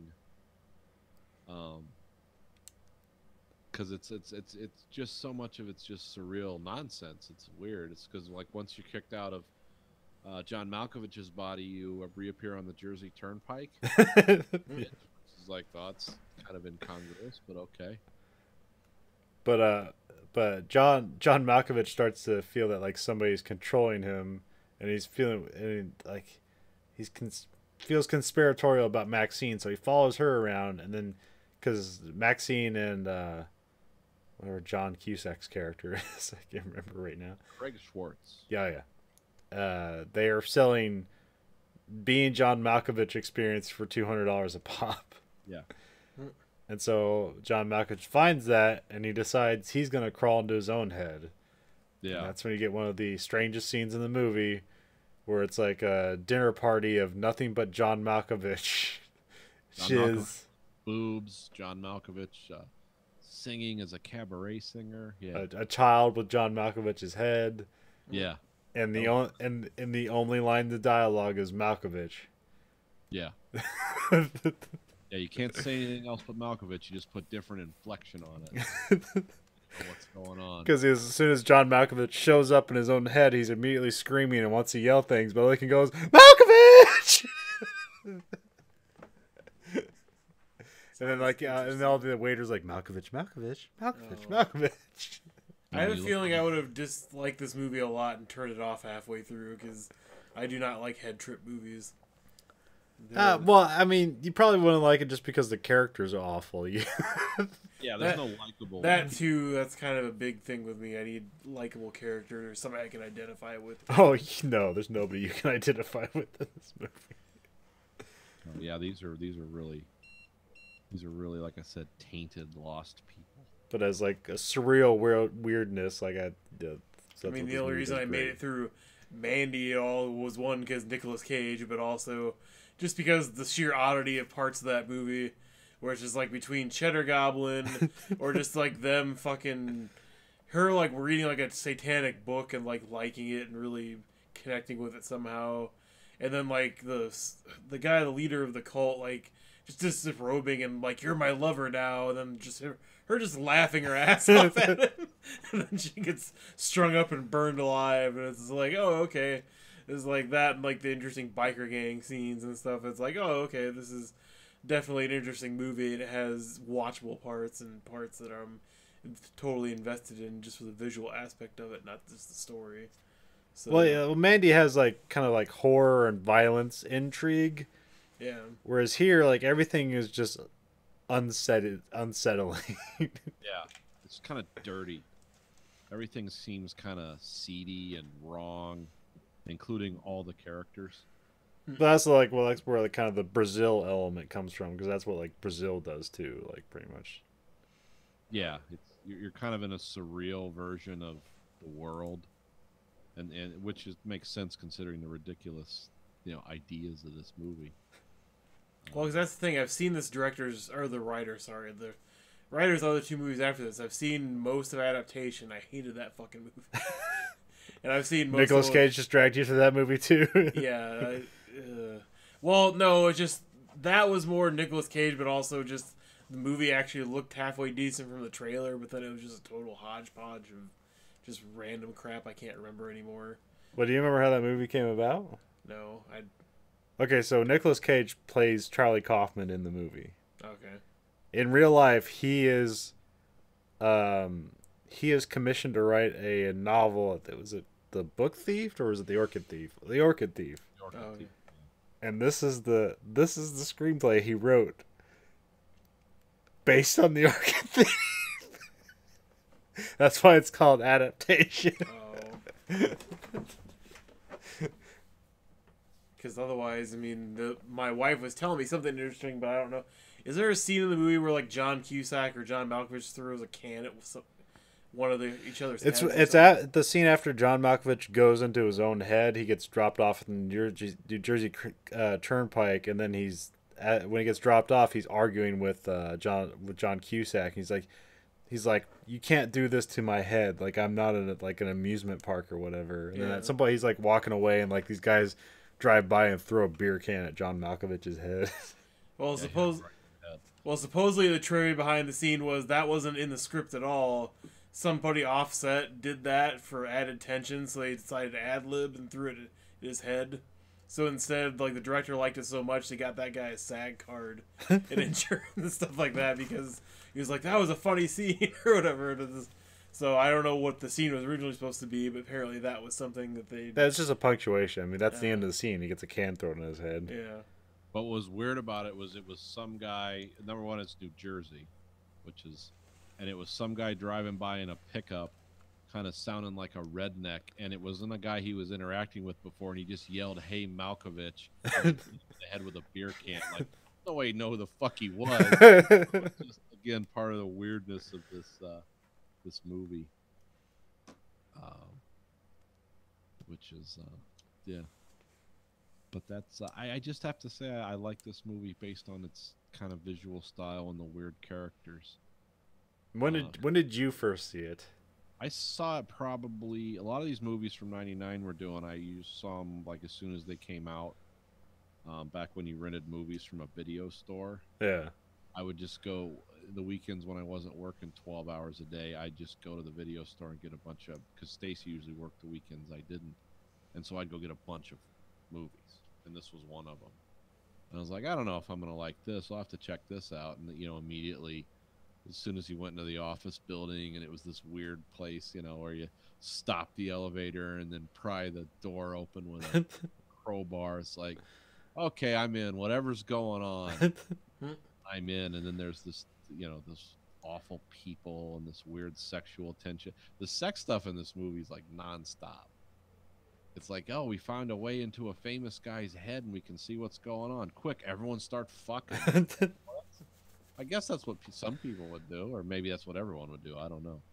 But, yeah, just the atmosphere, the tension, and the weirdness of this movie. Because, like the boss in this, Dr. Lester, he's just a horrible, perverted, weird guy. Because remember, he was hanging out with John Cusack and he's like, yeah, I want to have dinner with you or have grab some carrot juice after work, and I'm going to tell you my sexual fantasies. Because John Cusack said maybe we shouldn't be talking about this at work, and he's like, you're right. Let's go have, some apple or whatever carrot juice at the juice bar, and then he's just sitting there talking to him about how I introduced myself as I'm the god Eros. And you'll all be wet in my presence, and my spunk is like manna from heaven. It's like just the fucking dialogue in this movie, and people not reacting to it or just kind of sitting there like, yeah, okay. Well, did you ever read about the original ending to the movie? No, I didn't. Okay, there's a weird there's like a push pull for like who's gonna be John Malkovich. And it was going to turn out that either Dr. Lester or somebody was going to actually be Satan, and Satan was going to take over the world through the body of John Malkovich, and then John Cusack was supposed to stop him or whatever, and they were going to fail, and Satan would have taken over the world as John Malkovich. I would have liked that. So they went with the one where he's trapped in Maxine and Lottie's daughter of John Malkovich. Yeah. That was where it reminded me of Get Out. It's like, oh, he's just trapped and he can't really do anything. And he's still in love with Maxine for some reason. They're lesbians now. Yeah. And then all the old people are inhabiting John Malkovich's body. And it goes into the future where it's him and old Charlie Sheen. It's like, oh, Charlie Sheen, I'm going to tell you about this. We're going to... Samantha, I can't remember what the name of the daughter was. Like, oh, yeah. 45 years. Emily. Oh, Emily, yeah. Yeah, they become ripe at 44 years.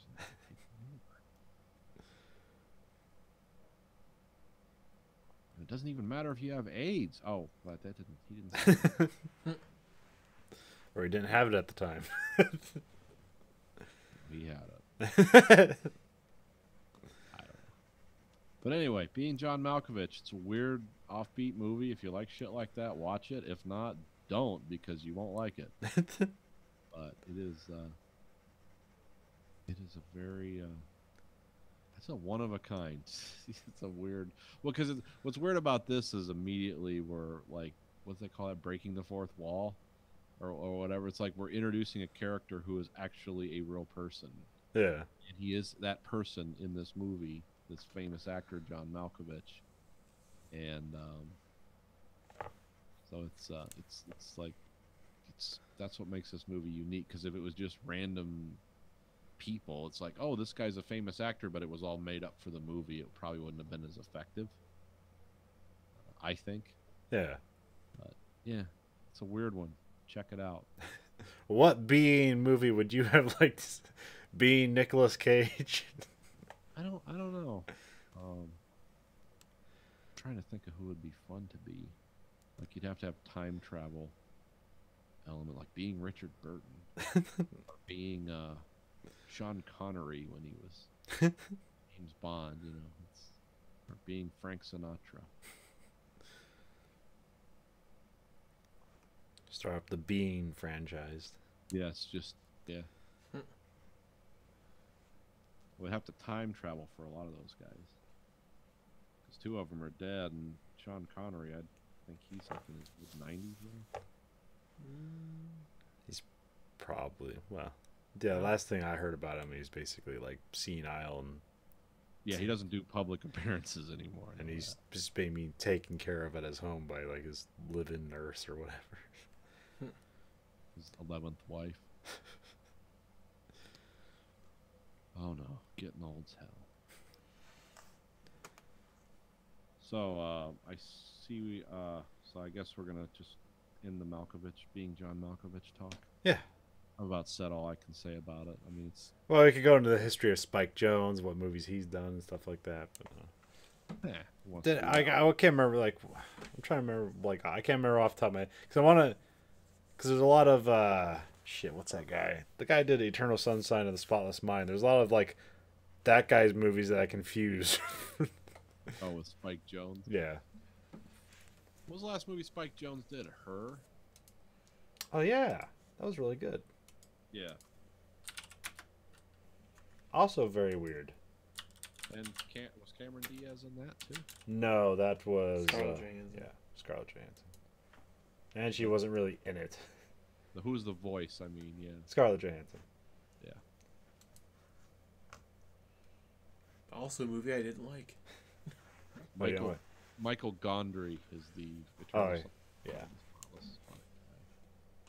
Yeah, it looks like the last thing I did was her. Oh yeah, I did that Where the Wild Things Are movie. Oh god, that was horrible. That's what got him in director jail, right? I mean, her was after that, but her Oh. was also actually like a pretty Small movie. yeah. Like they shot it in like Shanghai to make it look more like a futuristic America. Oh, okay. Because that movie's supposed to take place like way in the future. Oh, he did adaptation. Okay, that makes sense. Yeah. So far, this guy is not making a fan out of me. He did a lot of famous music videos you've probably seen. Well, music videos are one thing. Watchable movies are totally different. Yeah. Well, yeah, I'm not sure if he's like trying to make watchable view. He also did a lot of shit with Jackass. Oh, really? Yeah, like whenever there was like old guys, you remember like with the people dressed up as Yeah. old guys, like he's always one of the old guys. It's fucking weird.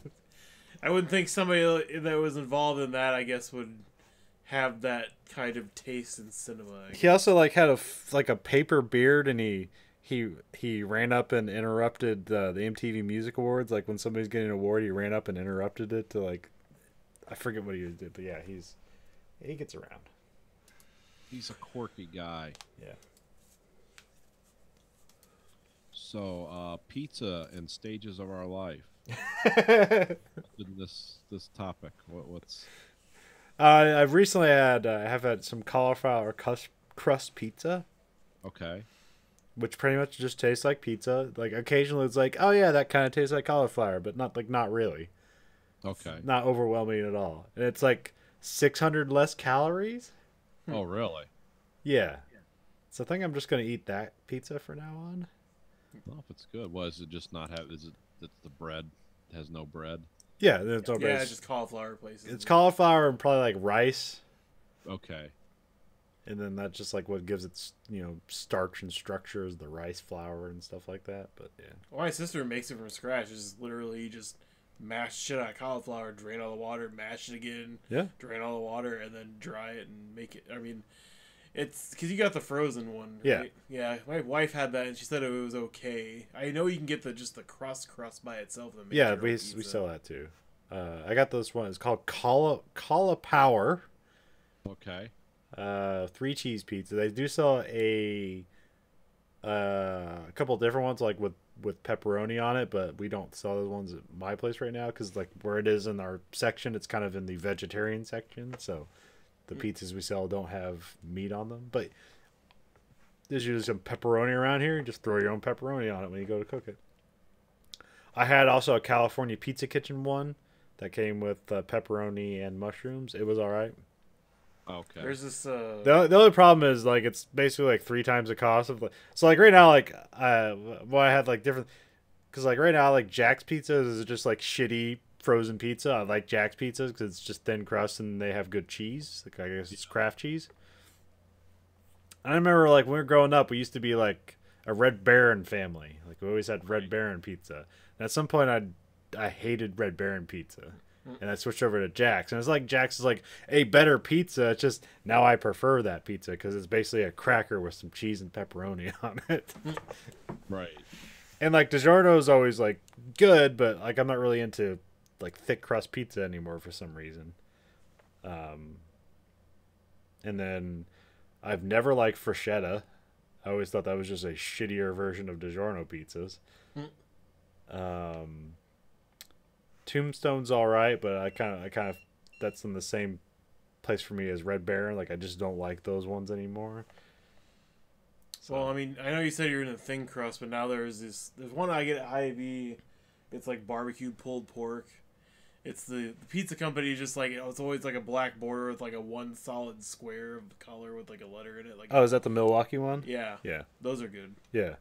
I mean, they're not. Yeah, they sell a Detroit style one. That's pretty good. They have like 3 Detroit style. They have cheese, Giona salami, and then they have the pulled pork. Yep. And they're all good. So. But that's like a $10 frozen pizza.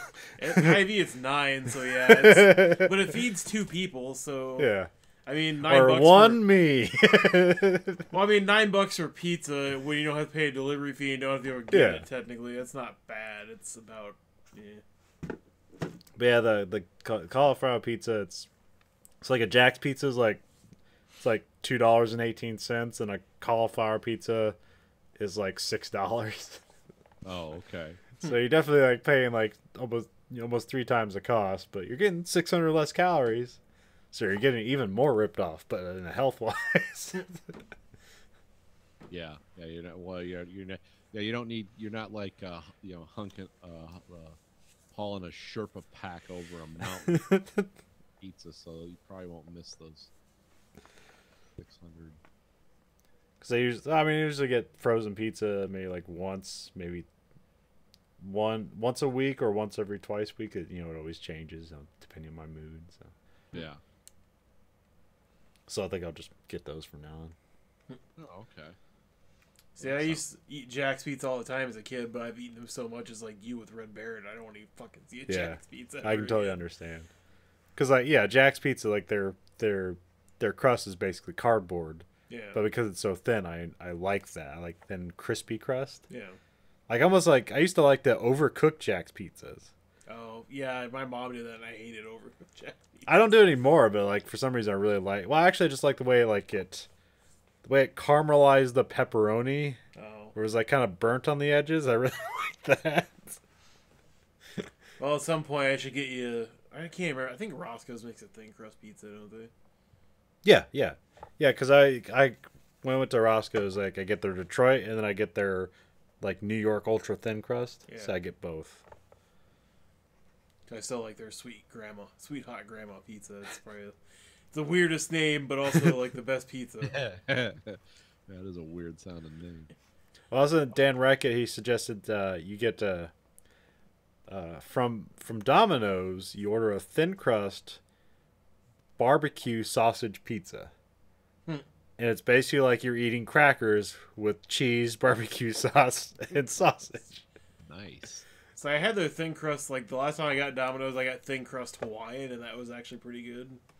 So I know a lot of people aren't fans of pineapple on pizza, though, so it's kind of a... I don't really like Hawaiian pizza, but somebody showed me, or at least they ordered it and let me have it. It's pineapple and bacon, which I think is a better combination than pineapple and ham. Yes, it is. Well, I mean, Domino's was like pineapple, ham, bacon, and green onion. Oh, really? Huh. Yeah. Well, I hate onion, so we'll get rid of that. Well, the green onion just kind of added like a little bit of bite to with the pineapple and the ham. But onion, I'm weird with onion. Onion is just like violently hated when I was a child. I've now gotten used to some. It has to be neutralized in some fashion.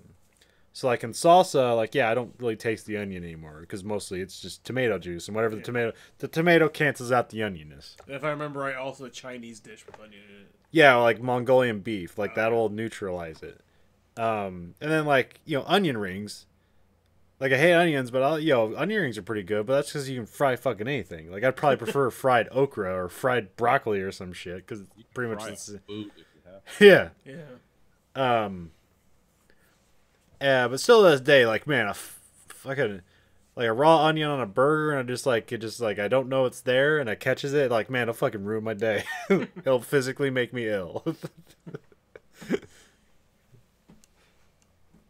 Now my pizzas, my go-to pizzas for like hardcore depression, Stouffer's French bread. Yeah, that's always good. And what you do is you undercook the actual pizza, especially you get it with pepperoni. You undercook the actual pizza by about 20 degrees in 2 minutes, and then you kick the broiler on. You said you like those caramelized pepperonis. Yeah. Kick the broiler on for about 5 minutes, and so then you'll have a kind of a. I don't like those Stouffer's pizzas that get the crust where it's rock hard. Yeah. Just subtract heat and time from the main cooking, but you broiler the top of that, and then that's really something. I mean, the tears will dry up. I have a weird trick with French bread pizza. Okay. I haven't done this in a long time. I don't even know if you can anymore. But it's the Red Baron French bread pizzas. Yeah. And you microwave it. Yep. Okay, you take all the pepperonis off of the pizza.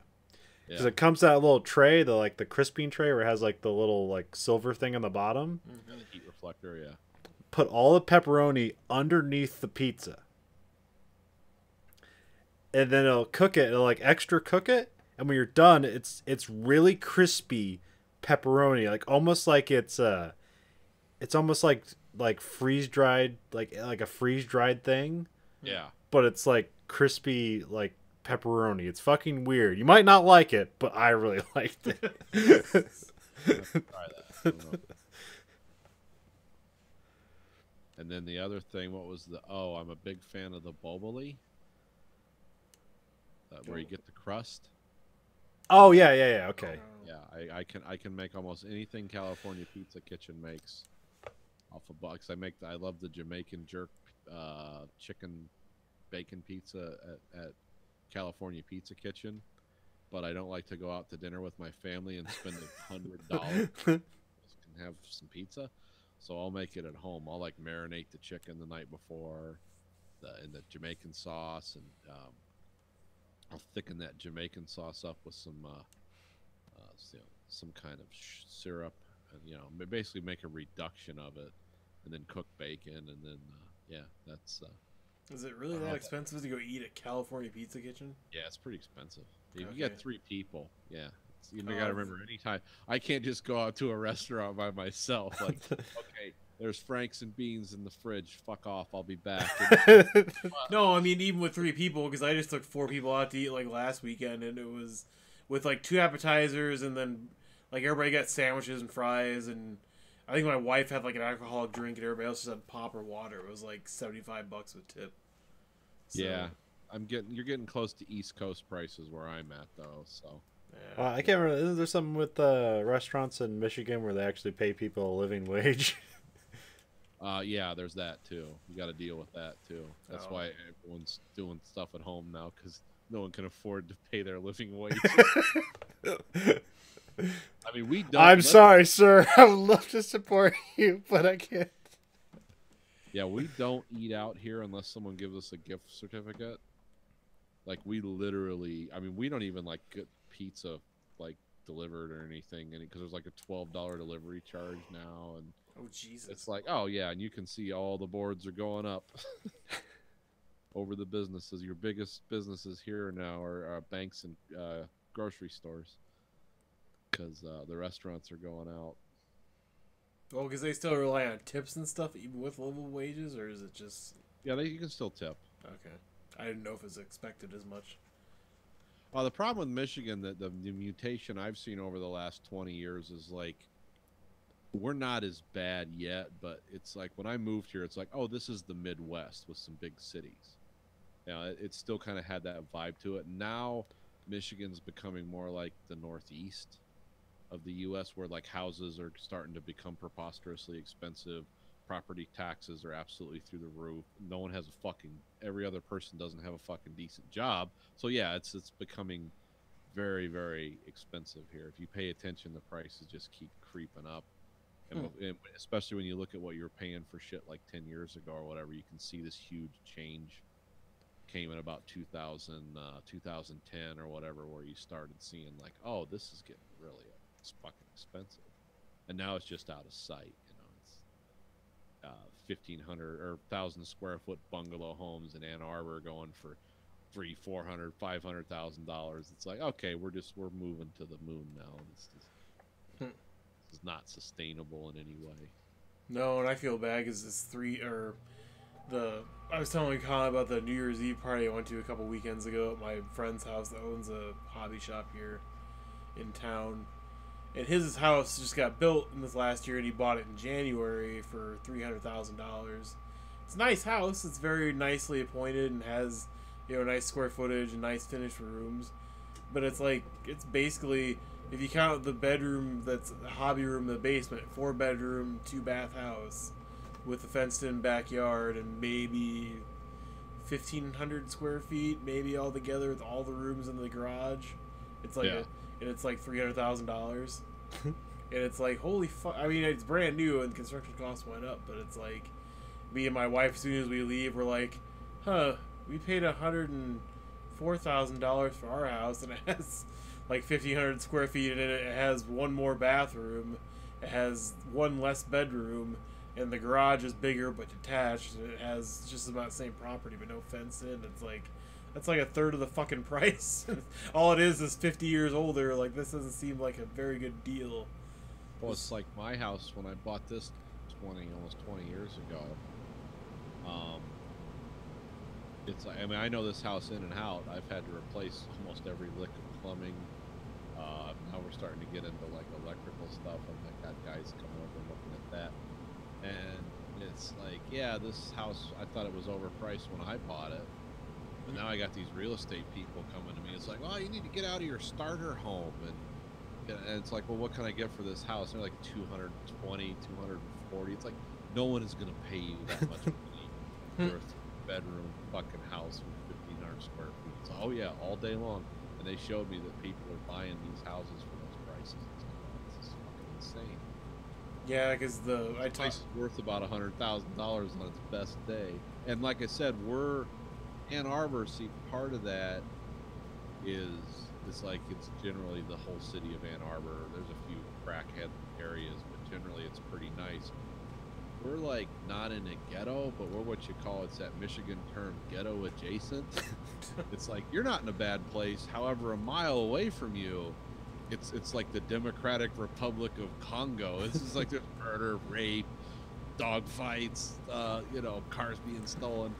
So it's like, yeah, you lose a little bit for being that, but now everything. I mean, it's like Troy, Michigan, where you have the Rolls-Royce dealership right around the corner from the fucking poorhouse. It's the weirdest thing you've ever seen.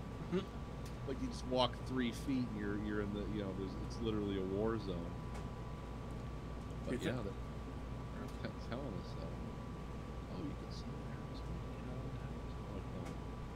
Yeah, because I've had mailers in the last 6 months about selling my house, and it's like, yeah, I'm pretty sure by the time you factor in all the shit that actually needs to be fixed, I'd probably maybe be lucky to get what I paid for it. But at the same time, it's like, yeah, because when I was talking to him, because I was like, well, when I looked up your address, funny thing, it didn't give me a map. It showed me what you paid for it and what day, and all this other stuff. He's like, yeah, we kind of thought it was too expensive too, but to be honest, he's like, right now you can't even get a house without like just putting money down as soon as you see it. Right now in Cedar Rapids, because he said literally his house that was like $200,000 over by or comparable though. That's where Matt lives by. It's like that's where his old house was. It was newish and it was a decent house. He was selling for $220,000. He expected it to take forever to sell. It sold in a week, and people paid $20,000 above asking to buy his house. And just like anything else, he's like, we looked at like 30 houses in the area. We had to literally bid higher than anybody else, maximum time over time, because anytime we looked at a house and we're interested, and we tried to schedule a follow-up, by the time we got done with the tour and called back the next day, the house was sold already. And these were like $300,000, $200,000 houses. And it's like, holy fucking shit. It's like, none of this fucking shit makes any sense. It's almost like there's a bunch of lies again and people are getting houses without real money. Yeah, almost. Yeah, it kind of seems that way. We'll never do that again. Yeah, Plus, it's like some of the shit I look into selling, because Stacy wanted a new house a while back, and we looked into it, and I just finally was like, no, I'm not, because you have to go further into debt. Yeah, this is more stuff to heat and cool. Is all this is. Yeah, it's bigger, it's fancier, it's a nice house. Again, we're living in the same area, so we're still ghetto adjacent. I'm paying way more for a house, and of course, and then our property taxes are booming, like just like fireworks going up in the air, and it's like I don't want to just be buried in that, but then you look into selling your house, and around here you got the mold mitigation scams, the fucking radon scams, all these things that people are going to want that cost thousands of dollars, and I'm just like, oh fuck you, I'm not even gonna because not only do you have a bunch of overpriced okay built homes, like they're built to a code, I guess someone's looking, but then you got all the fucking scams, you got all these different scams they want to run on with the radon, mold mitigation. There's about 12 other things. When I start reading through those sheets, I'm like, oh fuck you. I'm not giving your brother-in-law $4,000 because you guys are hooked up in some scam where you're gonna come spray the walls with bleach. I can do that myself for 97 cents. And bleach doesn't kill mold, asshole. Get the fuck off my bro. Well, I mean, whatever they're doing. Yeah. Mold shit's fucking scam. But if they put lead back in the paint, we wouldn't have the mold problem. That's when the mold problem started. Lead on the paint. It's true. But I guess people. Lead paint and asbestos. The only way this house is going down is by a tornado. Well, I mean, the thing with lead paint is it worked. It's just you got to keep your kids from eating it. Yeah, that's kind of the hard part, since lead paint chips over time and it falls off and kind of is at their level. Vacuum it up. Oh, I know, but it's just, God, parents. No, you gotta snort that shit, man. Freebase. Well, it's just something where it's like, Jesus Christ, the amount parents don't want to do for their kids anymore, let alone vacuuming or doing other extra crap to keep lead paint out of their system. I think you're asking too much of parents, Nathan. Especially. Well, and there's a way around that. Don't have fucking kids. If you're not going to take care of them, don't fucking have them. I mean, wait. It's like, oh, I want to have a kid, and then it's like, well, you got to pay for his college, and you got to pay attention to him. You can't just turn him loose in the woods with razor blades and matches and surprised by the results. It's like, well, I'm all stressed out, and I got this, fucking heroin habit. It's like, well, why'd you have kids? It's like, oh yeah, because it's real easy to create one. It's that's why you had kids. Because you didn't have rubbers that day. Well, now with all there's a bunch of anti-vaxxer like jokes and memes and shit going around. Well, yeah. Well, the anti-vaxxer joke is like, would you rather knock up vegan or anti-vaxxer? And it's like an anti-vaxxer because then I only have to pay child support for 12 years. Yeah. A couple years of child support and that fucker's dead. Yeah. Or the meme where it's like this bear like doing this like oh face or whatever in the fucking wild. It's just like, yeah, mom brought her boy in that had autism and said she didn't want to get any vaccinations. Like, what is he gonna get? Double autism? It's like, what the fucking hell, people? It's just like all this shit about basically like, yeah, what kind of kid would you want? Like, oh, I want an anti-vax kid that way. They die young. Or some fucking shit. Long-term expenses. Just like a fucking hamster, just play with it a little bit, and when it dies, Flush it down the toilet. just stuff a toddler down the toilet. But it's just like that, and all the sad posts is just me cruising Reddit and shit all the time. Where it's just like all the, like, especially the last one I read yesterday, where there's this mom, it's like, help me, I don't know what to do. Like, my, 2-year-old's always sick and he's never well, and it just doesn't make any sense. He hasn't had any of his vaccinations. And his older brother, he's always been okay, and he's had all his. What's the connection? It's like, I don't know. Give fucking kids some vaccinations. It's like, god damn it. Like, I don't know how much of that stuff is actually true or if Yeah, it's like, oh, this is a good story to post online. People believe it. Now, in Iowa, is it legal not to vaccinate your kids? I don't know. I think, I mean, yeah, it's legal to not to, but most schools require it. All public schools require it. Yeah, most schools, daycares, anything else. Like, to go to the University of Iowa, like, I had to get an MMR shot because I didn't know if I had one. Like, I don't have any records saying I got it. I was like, I'm pretty sure I got it. And then I had to have a weird thing because I was in the military. They gave me a smallpox vaccine. Yeah. And the guy was like, why do you have this? Did you have smallpox? Like, no, I was in the military. Yeah, those are, would they give you Cipro or something? Something. I don't know. It's good that you got that. I wish I had that one. But I was born the year after they quit giving the smallpox vaccine. So when that comes roaring back, I'll be dead. I thought they still vaccinated for that. No, it's not around. Well, It only exists in labs owned by, like, Russia. France, Russia, and oh. See, Must so- be other things like measles and scarlet fever that are back that are... yeah. Because it's like these pockets in like Oregon and all these other fucking states where all the hippie moms don't vaccinate their kids, where like all this shit's coming back in pockets and crap. So I didn't know if that was one of them or not. Yeah, it's MMR is measles, mumps, and rubella. If smallpox ever comes back, we are fucking fucked. Because it hasn't existed in the wild since the 80s, 70s? Yeah. Yeah. It's a completely eradicated disease. It only exists in That didn't- labs. That doesn't seem like enough time for people to be like, well, we don't have to vaccinate for this anymore. If it like Well, one out... Or dangerous. It can kill you. Yeah. Which is... It's more about, like, it can be easily turned into a biological weapon that can kill a large population very quickly. Yeah. That's why they vaccinate military people against it. So yeah, you can kill all the civilians, but we'll be around to kill you. If you read the book The Dead Hand, the Russians weaponized smallpox at this lab. It's pretty isolated. It's like in Siberia.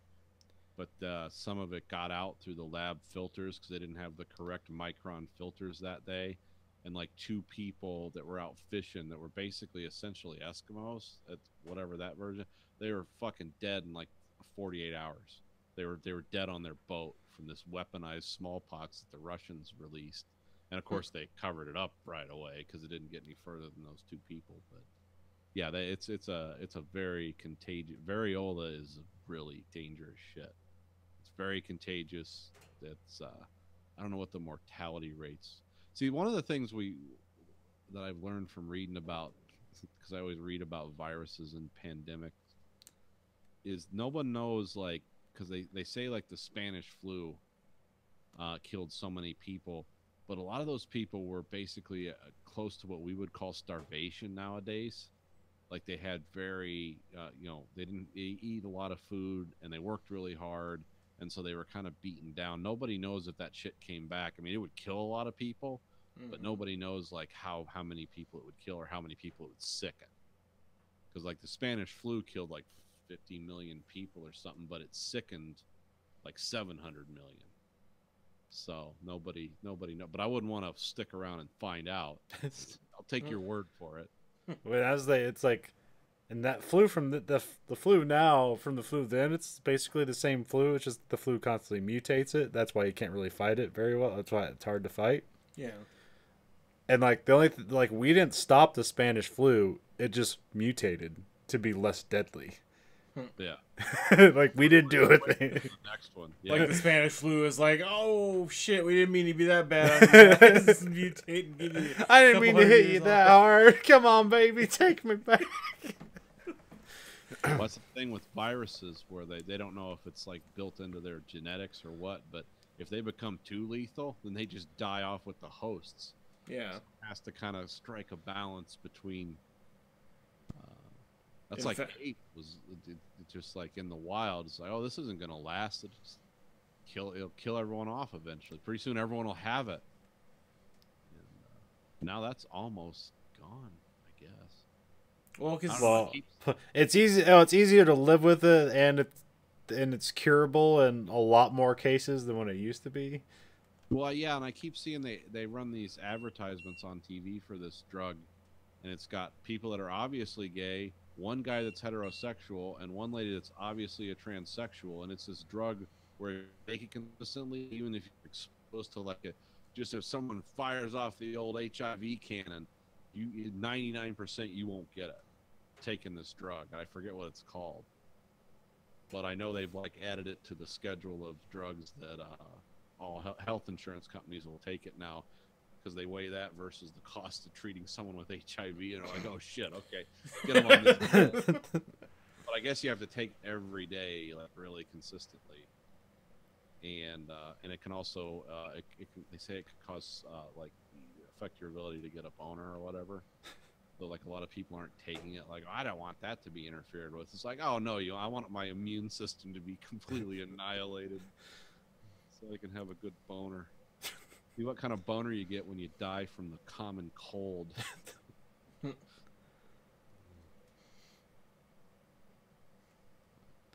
So anyway, viral talk. Actually, yeah, that was one of the best classes I ever took in college is microbes in society. Oh yeah. Because like you always think like major events is like wars and stuff like that, but like no, the real shit is the way humanity has to deal with infections and viruses and all this other shit. Oh yeah, like Spanish flu killed more people than died in the whole First World War. Killed more people that died in the fucking Black Death. And they don't even know where the hell it started. That's the weird thing about that. It was either here in the Caribbean or somewhere in Europe, but they're not sure.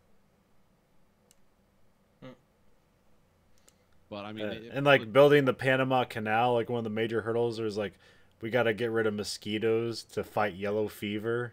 Yeah. And that was like one of the major impasses, but like he was like, oh, built the Panama Canal and just free flowing economy. He's like, no, you had to do all this weird medical shit before you could do that, before you could have people dig a hole and then just throw the dead people in the hole. Well, yeah, it was a thing because there's a number out there like 70,000 people died building the Panama Canal. And you hear that, it's like, oh, was their construction that dangerous? Oh, no, it was just fucking, malaria and yellow fever was killing. You'd send 70 guys out to work that day. 20 of them would come back. The other guys were shitting their guts out and hallucinating. It's like, yeah, it's a terrible. Jungles are awful places where disease comes from. That's why we love winters up here. It's like, every couple of months, all the bugs die. I don't hear the spiders coming in anymore. That little tap, tap, tap of spider feet when it gets cold. I mean, I've had them come drop right down on the podcast. Just hello. Will you keep me alive, mister? Turn the heat up. Yeah, it's cold outside. Like the squirrels come up. Could you please refill the bird feeder for us? Start tapping on the glass. Did you refill this bird feeder? Speaking of which, the backup sensors on my car saved a squirrel's life the other day. I was backing out of the garage in the morning, and usually it's like 4 o'clock. I'm half awake, 4 in the morning. And all of a sudden, beep, and I hit the brakes like, what the fuck? And I look out there. I don't see anything on the camera, but the sensors are going off. And then I'm looking, and I turn around and look, and then there's a squirrel taking off. It was right behind my car. It's like, I didn't know this thing picked up squirrels.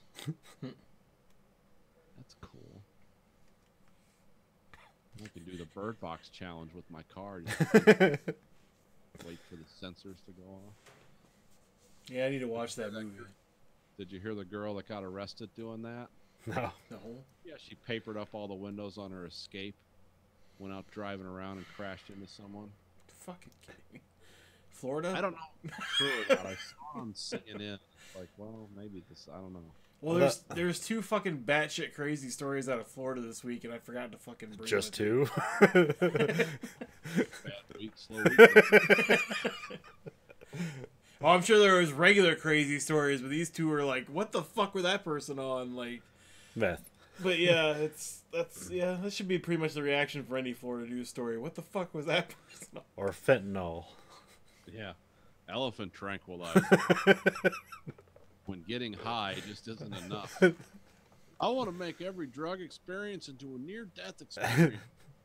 It's called getting die.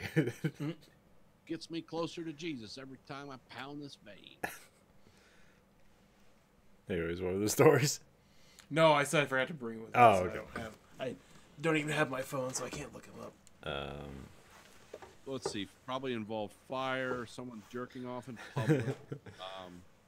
I thought it was funny. I watched the Red Letter Media guys. They did a review of Bird Box, and it was like they had the completely opposite reaction of what we had. Oh, really? It was kind of. It was like, oh, this is just a mediocre movie. I don't see what everyone's loving it for. And then like they said, like these movies they need to establish rules, and this movie didn't establish rules. And like we literally said that this movie established rules. That's what we liked about it. They had rules. They were weird and dense, and they didn't. I mean, the rules that I thought that the movie established was if you look at the shit, you'll go crazy. If you're ever outside without something covering your eyes, you're going to go nuts.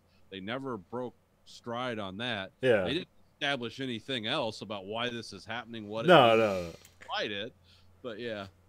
The one thing that did the really good point they brought up is like how they said that the movie basically destroyed all tension in the movie because it starts at near the end of the movie. Oh, yeah, and then, because you know pretty much none of the characters. You just know everyone's going to be dead. But yeah. I'm gonna have to watch that one. I go see that.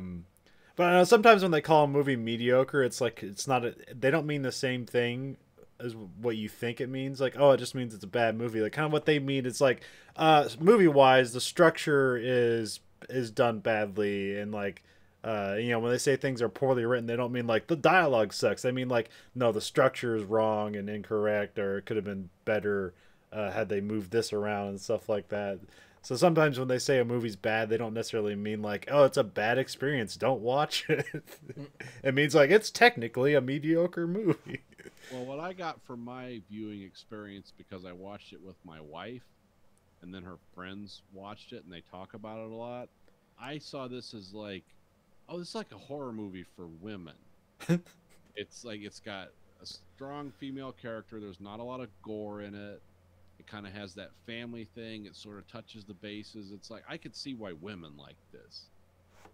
Why they would love something like this, because there's really like there's no jump scares, nothing's coming at you, and like you said, all the tension is diffused because of how it's like her in the boat at the beginning of the movie. It's like, well, all these other people are either dead or waiting somewhere for her, but we're going to assume dead. But yeah, that's I kind of see this as like horror for women. Yeah. The other thing they pointed out is like, I think they actually said this was horror for women, and then they. Oh, did they? Okay. Because they were pointing out like I can't remember. It's like they're calling something like dad sci-fi. Oh, okay. Like where it's just like sci-fi movies you watch. Like it's like your dad falls asleep too, and it's like, yeah, the thing blew up and like the thing's in space. It was cool, but it's like a terrible movie. It's got like dad sci-fi. Yeah, parts I was conscious for. Yeah, I mean that's what this seems like, one of those movies, like it was made. But like the thing, like like that kind of actress, like she's really popular with women. I always like her and stuff. One thing they point, I guess they just didn't like her. I seem to personally not like her. So I always think she's charming in movies. So but the main thing I liked about the movie, I just like how they were, how they knew nothing and tried, like not necessarily scientifically, they tried to figure things out with the stuff they had on hand. Like I love those things. Yeah. That's. No one showed up at the door in like a lab coat, like what's going on, and this is what you need to do. I mean, it's not The Martian, but it's a horror movie, so. Yeah. I mean, I wasn't offended by it, I guess. But No. Said every woman I know, it's like that's seen it, it's like, oh, that's a great movie. It's like, yeah, I think that's a target demographic too. Because like if you compare, what's the other apocalyptic kind of family fun film? The one about where you couldn't make noise. Oh, The Office. A Quiet Place. Yeah, that seems like another. The Happening. Yeah. No, that's just an awesome. Well, that's what Bird Box is. No, Okay. It's a better version of Happening, although not as a funny version as The Happening. Not as incidentally humorous. No one feeding themselves to a lion or sitting down in front of a riding lawnmower. But, yeah, I consider that kind of like women's horror, I guess. Yeah. Which there's a lot of money. That's a deep shaft to mine for money. Yeah. Well, there's more women than men right now, so. Yeah. That's. Because I think that's like one of the reasons, like probably the financial reason in wrestling for WWE, why you have more women. It's more featured now in wrestling rather than being Vince McMahon's stripping entertainment. It's because well, if we get women to actually like people they can identify with rather than your fucking strip show, we'll bring more money in. He's like, oh, okay. You have a daughter, right? It's like, yeah. You don't want this to be a striptease, do you? Kinda. And she did get breast implants for the fucking company, so whatever. Doing this for the team, Dad. So those father-daughter pictures look better. That's what I'm doing it for. 7-year-old jacked fucker. Man in a business suit with his daughter with breast implants next to him. Who's also. Did their announcers die? Oh yeah, Mean Gene. Probably retired, but yeah. Yeah, he still did. He. So they do a cartoon. I think it's called WWE Storytime. Where they'll have wrestlers come in and tell stories, and they animate them. Okay. And he was the announcer for that show, so he's still working for them. Oh, okay. But yeah, Mean Gene Okerlund. He was a classic, probably one of the most famous wrestling announcers. Yeah, oh yeah, he was having a good time. So of course they to do a tribute to him, they brought Hulk Hogan back to talk about his friend Mean Gene on TV. Scream the N-word into a mic. Shoot a porno tape and sue someone. He's just banned until somebody important dies that he only knows, and that's pretty much because like he was probably the main during the Andre the Giant documentary that they had. Like he was probably the best interviewee for talking about Andre the Giant. Besides his like best friend and like traveling buddy, he was kind of nice to talk to too. And everybody else is he probably also lied about all that, but he did a good job at it. But like everybody else they interviewed was like, God, that's a fucking horrible interview. Yeah, I remember I was telling Nathan about the. Or you may have been here too. I remember like there's like the whole part where they're talking about like his outrageous drinking. Yeah. And like we're all having fun, and then there's a part where they get to Carl Eves, or how do you fucking say his name, or Carrie Elves. Yeah, Carrie Elwes, yeah. And he's like, and Rob Reiner and Billy Crystal, yeah. And like everyone's talking about how fun it is, and he's like, well, he drank because he was in pain, and then like it took a sad turn. It's like, God damn it, Carrie, we're all having fun. This guy drinking himself to death, and he gotta like humanize it. Yeah, look at this giant. Look at this ogre. Look, a beer can looks like a shot glass in his hand. So funny, he's drunk, but yeah, he's just in constant low-grade agony. The skeleton's outgrowing his body. Yeah. But no, I mean, other than that, like, yeah, anytime I've seen Hulk Hogan involved with wrestling anymore, it's just always when somebody dies to give a nice commentary. Well, he was because of all that stuff that happened, like kicked him off of WWE. Yeah. Like you couldn't even search for him on their network. Yeah. Like he wouldn't show up. You can still watch stuff he did. He's just not searchable. But like when they had Crown Royal, or yeah, that's what it's called. Or no, yeah, Crown Royal. Wait, no, that's a drink. Yeah, I was gonna say that's Royal what Rumble? No. Crown Jewel. That's it. Crown Jewel. Because they do these events for Saudi Arabia now, and you know, oh, we killed journalists. That's cool. We're still gonna put on a show. They're paying us. The show must go on. So they chose that moment because it was surrounded with controversy. It was like, let's bring Hulk Hogan back there because nobody will give a shit because they're mad about other things. White guy that hates black people, pretty normal. Or killing journalists for the government. Like, let's put them together and see which one shakes out. I like how even more evidence comes out because now they have those cameras from the other, like the ambassador's residence. Yeah. You know, these guys like bringing in suitcases, like they're white knuckling them. One guy just has a garbage bag. It's like, oh, what's in there? A leg? It's obvious. And then the Turkish police want to search everywhere on the property, and they're like, yeah, go ahead and search. And they're like, well, we want to look inside that well, you know, where water comes from. No, you can't search there. Why not? Well, it's not because there's a body in there. No, we just don't want you, you know. So it's like, you know, these people are so fucking obvious. It's like, I wonder what's going on there. Well, there's not a body in there. We know that. They told us that. Maybe we have Trump to thank for that. Everybody sees what he's getting away with on a daily basis, so it's just like, hey, we can be brazen and stupid too, and we'll get away with it as well. Oh, killing journalists? I guarantee you, Trump's not going to raise a. He's going to be quiet as a church mouse when the journalists start dying. Like, doo, doo, doo. Well, you would think. Well, what happened when that newspaper got shot up? Oh, Charlie Hebdo? No. There was a newspaper like last year, or like 3 months ago, where a guy came in and shot up the place. Oh, really? Oh, I forgot. I didn't know about that. Yeah, it was like a paper newspaper. Oh, like old school newspaper. Yeah. Antique newspapers. Did he say anything about that? I can't remember. That's why I said I thought you guys would remember that. No, I don't. I can't keep track of it all. I think that came after the YouTube shooter, which that one was weird. It's like, oh, women are getting into it.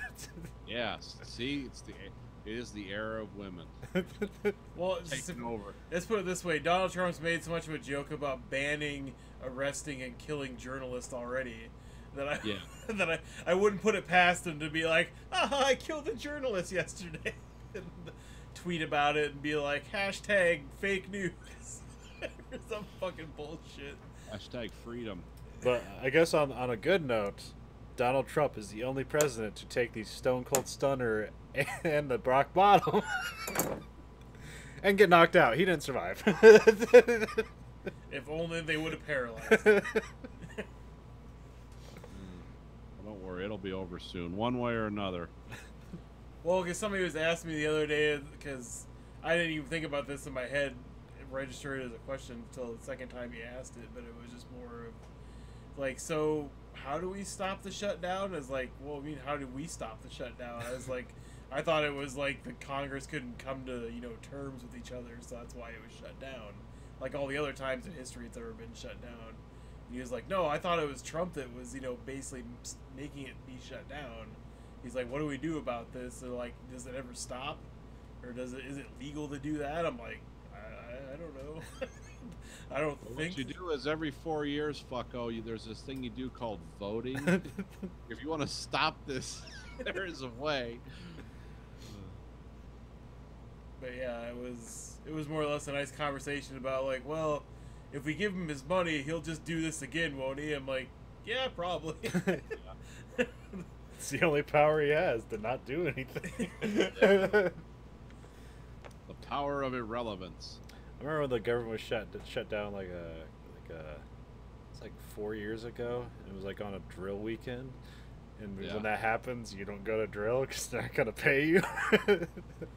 It's like they're like, I really didn't want to go to drill, so it's like, oh god, thank God the government shut down.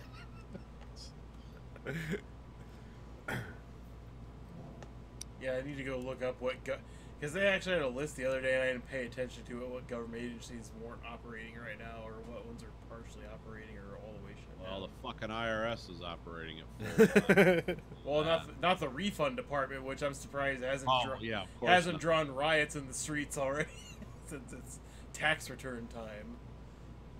I haven't been excited about tax return time in 15 years. Oh, I know, but I'm just saying the majority of the country gets tax returns, so I can't believe that like 70% of the country isn't rioting in the streets right now because they don't get their $500 to $3,000. Yeah, there's people we know that are like, oh, god damn it, I'm not. It's like, you get a tax return? How many kids do you have? What do you do? What am I doing wrong? I get a tax return. I'm like looking forward to mine because I kind of need money right now. So I haven't got a tax return that was more than $100 in probably 15 years. I think 1 year I got like $3,000. I never got tax returns like that. That's because I went to school in a disaster area. Oh, okay. So when we had the flood, I was going to college, Oh. and because I went to a school in a disaster area, I got extra. Yeah, because you get money back for like spending money on school and stuff like that. So it's like I got like a whole extra thing. God damn it, I live near Detroit. Fucking, you get enough money for going to work in a disaster. Longest continuous disaster in American history. Well, sorry. I'll probably be in your boat this year, Nathan. I'll probably be owing money to the government, but I'm hoping it's not going to be a big amount. Although I changed shit around because I had that owing shit for a long time. 1 year it was thousands of fucking dollars. I changed shit around so that doesn't happen anymore, but I don't get anything back. I haven't taken extra out, but it's like, yeah, I don't get anything back. the only thing I is like I always have to pay state taxes, but it's never that much. It's like $6 or something like that. Oh, okay. But yeah, I've never. I think one time that was the year I got like $3,000 because like I got money back from the state, and like usually I'd never get money back from the state. Yeah, but now Iowa passed their billions of dollar tax cut for the next like decade. They're cutting tax revenue by like $2 or $3 billion because they wanted to keep in line with the federal tax cut that Trump gave. So it's like, okay, the state couldn't pay for shit already. Now we're gonna just give away money. Yeah, we let's don't wait have. for all those bridges to fucking collapse.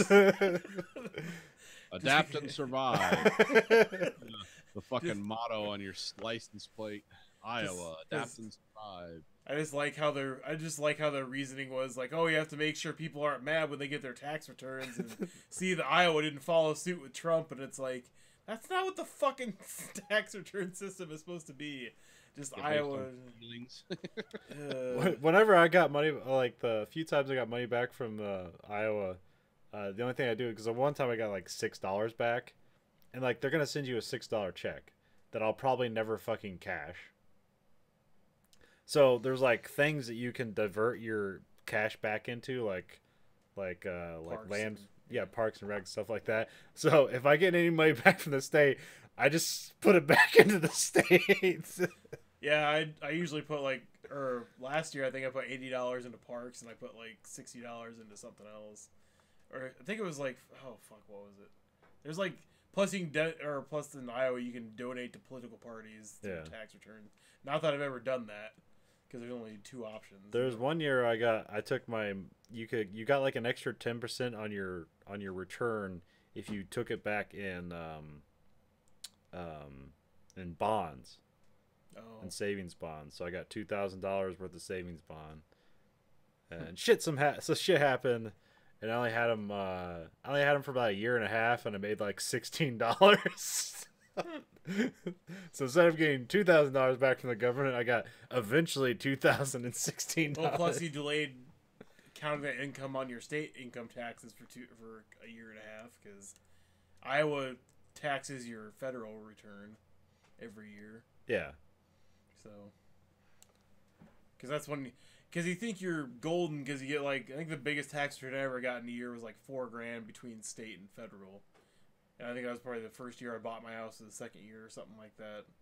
But like the next year, like I owed Iowa like fucking $800. Like, what the fuck? And it's like, oh yeah, because I made like $3,000 from the fucking federal government. They want their money. It's like, fuck. The phone that there's Dan from Giant Bomb. So he got married in a Taco Bell in Las Vegas because he won a contest to get married at Taco Bell in Las Vegas. If you know anything about Dan, he's very Taco Bell brand centric, so it makes sense. He's both that way, ironically and unironically, because he's super into wrestling, so that like really like fits his heel role he plays sometimes. Okay. So the value worth of that wedding was $40,000. What? Which went which went into his taxes as an additional $40,000 of income. That's fucking horse. So you had to pay like $20,000 in taxes that year. Yeah. How the fuck does a restaurant got $40,000 at a Taco Bell? Well, it was like the whole event and everything like that. Because like I'm not sure if like they paid for his family to like fly there and stuff like that. There was like a whole package where like you go out to the night and like see all these shows and stuff, and they gave you like these things to get drinks and stuff like that, and it was all like it's free, but it's not. Well, yeah, I see. I get that it's a prize and it has a value because I've been doing that shit for a long time, but that's why nobody ever thinks about when they win a free car or win free anything else from a sweepstakes where it's like, oh, I won a free car. It's like, wait till you get paid taxes on that or other shit, but it's like... Yeah, that's why Oprah got sued for giving away cars. But it was just more or less the bills they've wanted to introduce the last, like, 3 or 4 years in Congress, state and federal, where it's like, oh, you should get to count your what you get for health benefits from the company on your taxes now as income. And it's like, what the fuck are you talking about, income? I don't even get to use that most of the time. No, that's something you get as a benefit, and that's income. It's like, no. Am I gonna have no deductibles now? Can we do that? Well, in 3 years, what your interest on your mortgage goes away. Can't claim that unless Trump changes the tax code. Because that was the big thing he pushed through. I mean, no one pays attention to that, but that's going to wreck the middle class. Oh, that's fucking great. That's my biggest deduction is my interest on my home loan. Well, they'll change it back. Well, the tax cuts he put in are unsustainable. We're getting quarterly budgets with multi-trillion-dollar deficits now. That used to be a yearly thing. Now it's a quarterly thing. That's unsustainable. Hey, none of us voted for him, so.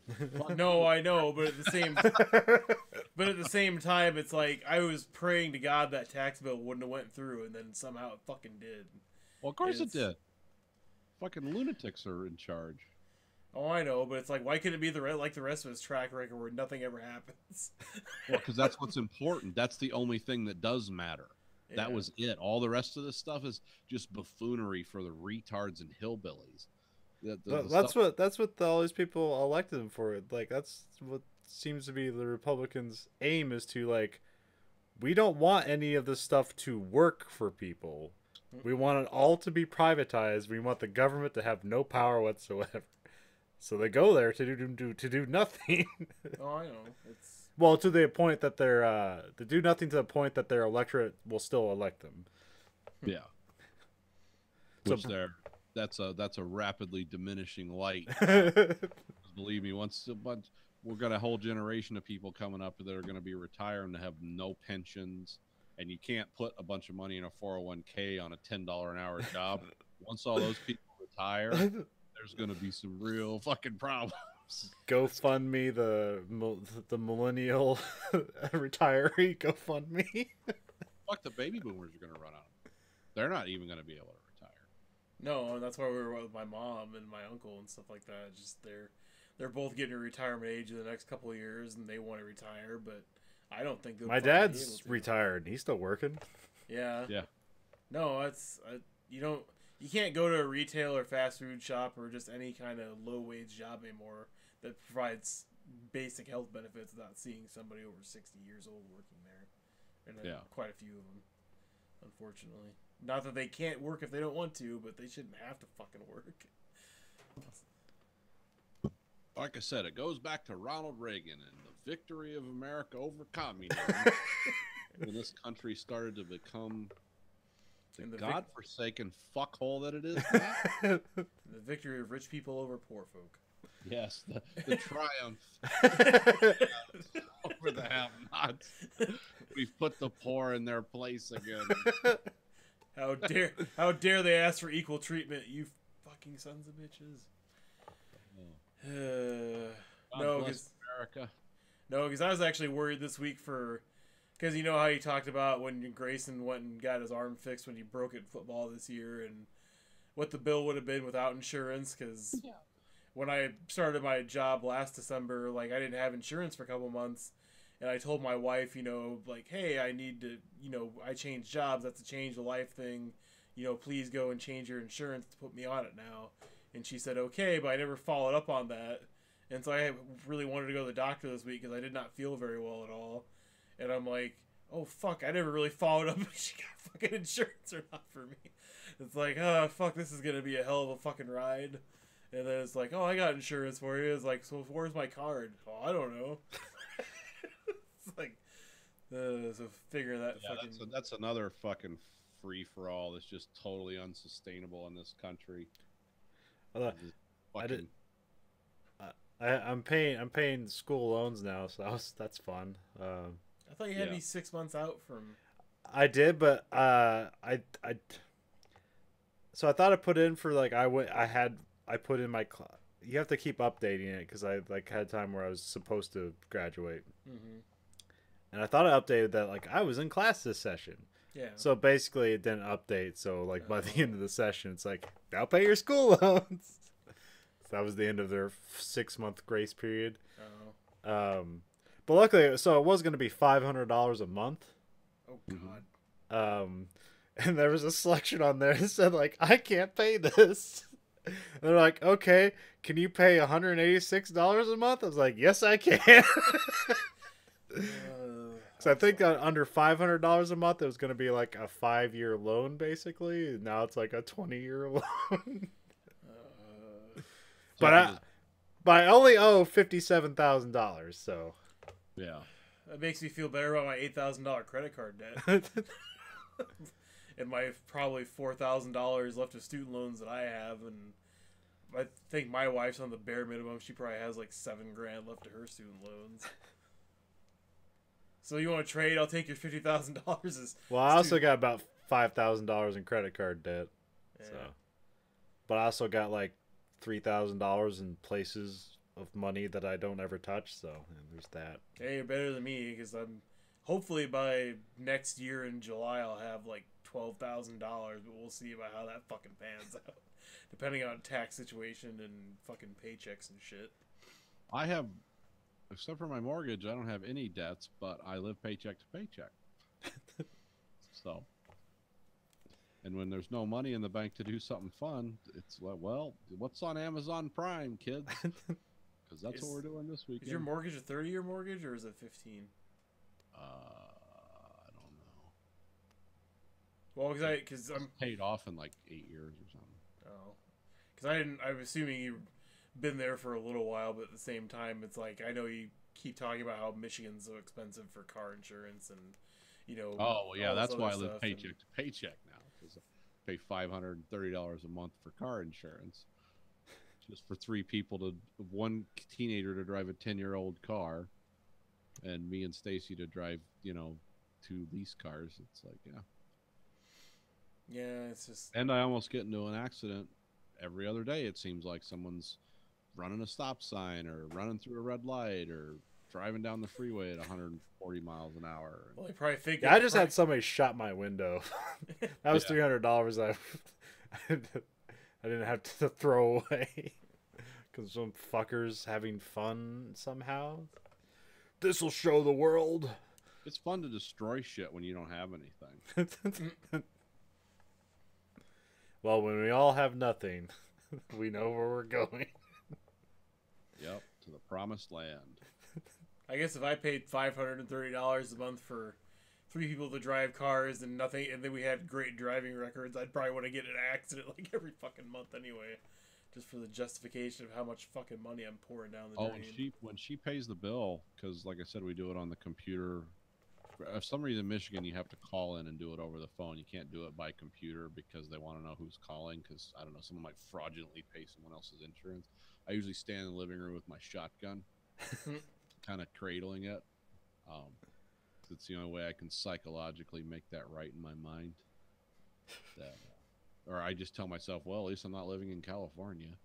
So, something like that. I mean, shit, because... I mean, I know you couldn't obviously do your job or there. I know that your wife could obviously probably find something here and all that, but at the same time, Iowa's so much fucking cheaper and all that shit that it's just like... There's no car plants in Iowa, though. Yeah, I know. That's my problem. I'm not really qualified to do anything else, and nor do I want to at this point. Oh, you're not good at bioengineering for food? No, believe it or not, I'm not. I have no education beyond You're not good with industrial agriculture on a mass scale. No. But done with a limited amount of labor. Yeah.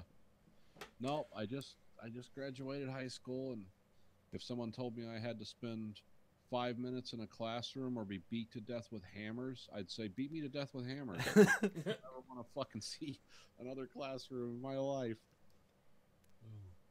All right, well, on that sad note. Yeah, beat me to death with hammers. Go ahead. Goodbye, America.